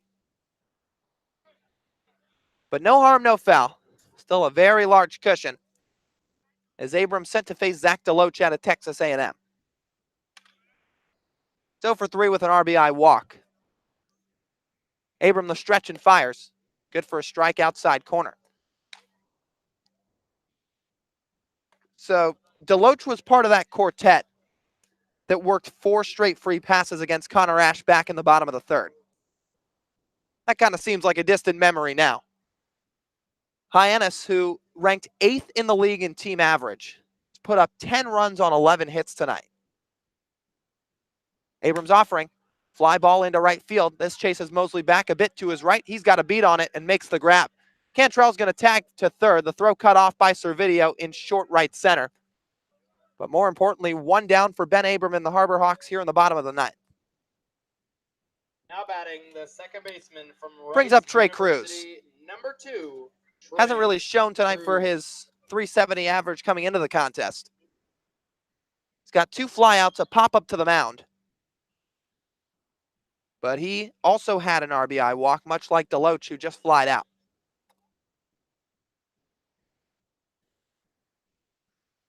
Abram ready from the stretch. Cantrell gets a short lead at third with the rest of the infield back. Pitch. Pop-up foul, up and out of play.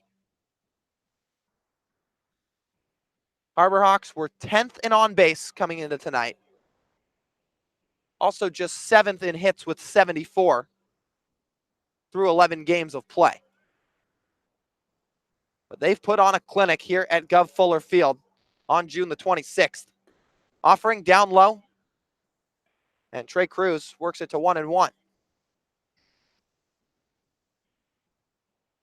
So Abram, once again, his second relief appearance of the summer. His third appearance total as he made 1 start. He's ready with the 1-1. Ground ball right to the second baseman, Dunn. He can't make the play, though. It skips off the front of his glove. That scores Cantrell from third. Puts Cruz on at first, and Lucas Dunn has made himself a pair of errors in the last 2 innings. And Falmouth, 1 on, 1 down, and it's now 10-4 Hyannis in the ninth. Well, that's about as a routine ground ball as you can possibly get there to Dunn. And I don't know if he just looked toward Carlson before he had the ball in the glove or what the case was, but off the heel of the glove and runner aboard, run comes in. Now the first pitch to the hitter, Maisel, spoiled Now foul batting to the left side. fielder from College of the Holy Cross, number 8, Austin Maisel. Maisel's already had 1 at bat today. He flew out to right. But for Lucas Dunn, it's been a fair go of it at the plate in his Harbor Hawk debut. He scored twice, reached base twice, 1 hit and 4 tries to go along with a walk. Abrams offering, foul ball left side again. So he's made an impact on offense, but on the defensive side of the ball, it's one he's probably going to want to flush. It's only game 1. He's got plenty of time to go. This is just game 12 of 44 on the Cape League summer for Hyannis. But Dunn, who flips his hair back at second base. Meanwhile, Abram on the mound from the stretch in the 0-2. Pop up on the infield left side. Servideo is going to call everybody off, moves onto the short outfield grass and makes the grab. 2 down for Ben Abram here in the bottom of the ninth. And now the final hope for the Commodores relies in the hands of the right-handed or the left-handed hitter Coots. Now batting the first baseman from the University of Rhode Island. So Coots, number 39, Jackson Coots. reached base once already in his 1 plate appearance. That was the other Lucas Dunn error. And Abram out of the stretch. First pitch, fouled straight back. So Jackson Coots also came in to replace the first baseman, Tyler Ross. And he's hitting for him here again in the ninth.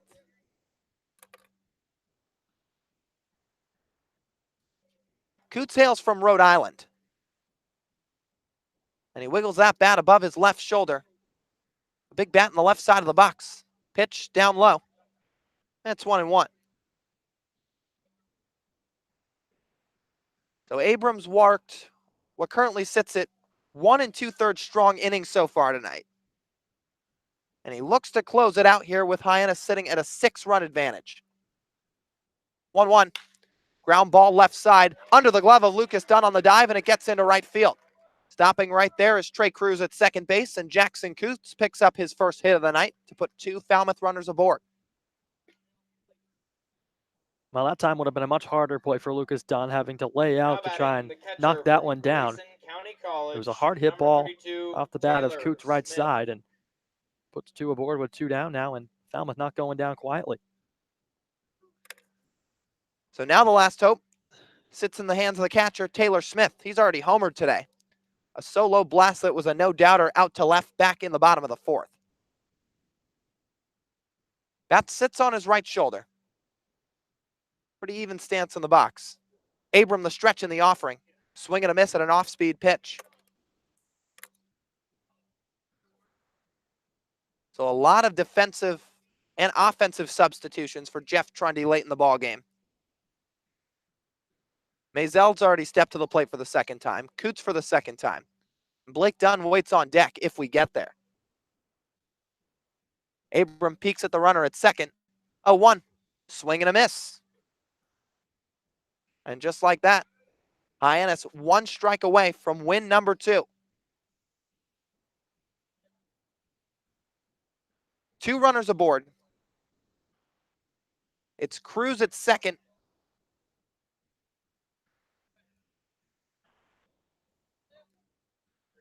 And now, Abram gives him a look. The 0-2. Up high. 1 ball and 2 strikes.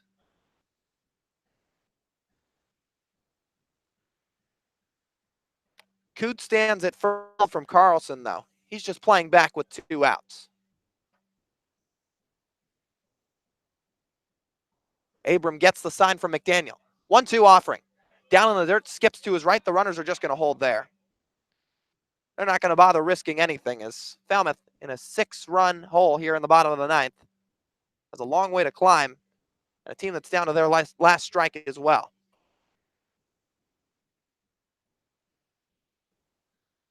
So Abram looking for that final strike here in the bottom of the 9th. Hyannis 1 pitch away from winning the ball game. Abram ready, the 2-2. On the outside corner, strike 3. That does it, and there's the second win of the summer for the Hyannis Harbor Hawks. 10-4 the final here at Gov Fuller Field, and Hyannis moves to 2-9-1 in 2019. Just a pretty great all-around performance tonight for Hyannis, as the handshake line forms in between second base and the mound for the second time this season. Connor Ash was splendid. Ran into a bit of trouble, but escaped it. All things considered, it was a good outing for him. Billy Corcoran and Ben Abram, of course, also brilliant out of the bullpen as well. Abram making his second appearance out of the pen, and he was phenomenal. But what more can you say about the offense? That's really where the focal point was tonight. 10 runs on 11 hits, and Trevor Hauver, my goodness, what a night he had. 7 RBIs.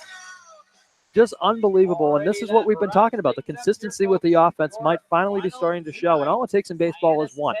And so if this one can be the one for Hyannis and they can rally around it and keep it going tomorrow night or Friday night, it'll be in good shape going forward. And I know 2-9-1 doesn't look all that great in the standings going forward, but up to 5 points now in the season, they're starting to climb their way back to the thick of things in the West Division. So we'll see, but a good win nonetheless. You talk about Hauver, and we've had plenty of discussions about him over the last few games because the start of his summer had been perfectly fine. He'd been racking together some hits here and there. He had that double on Sunday against Harwich in the 7-2 win. Was tonight a coming out party or what? I think it's fair to say.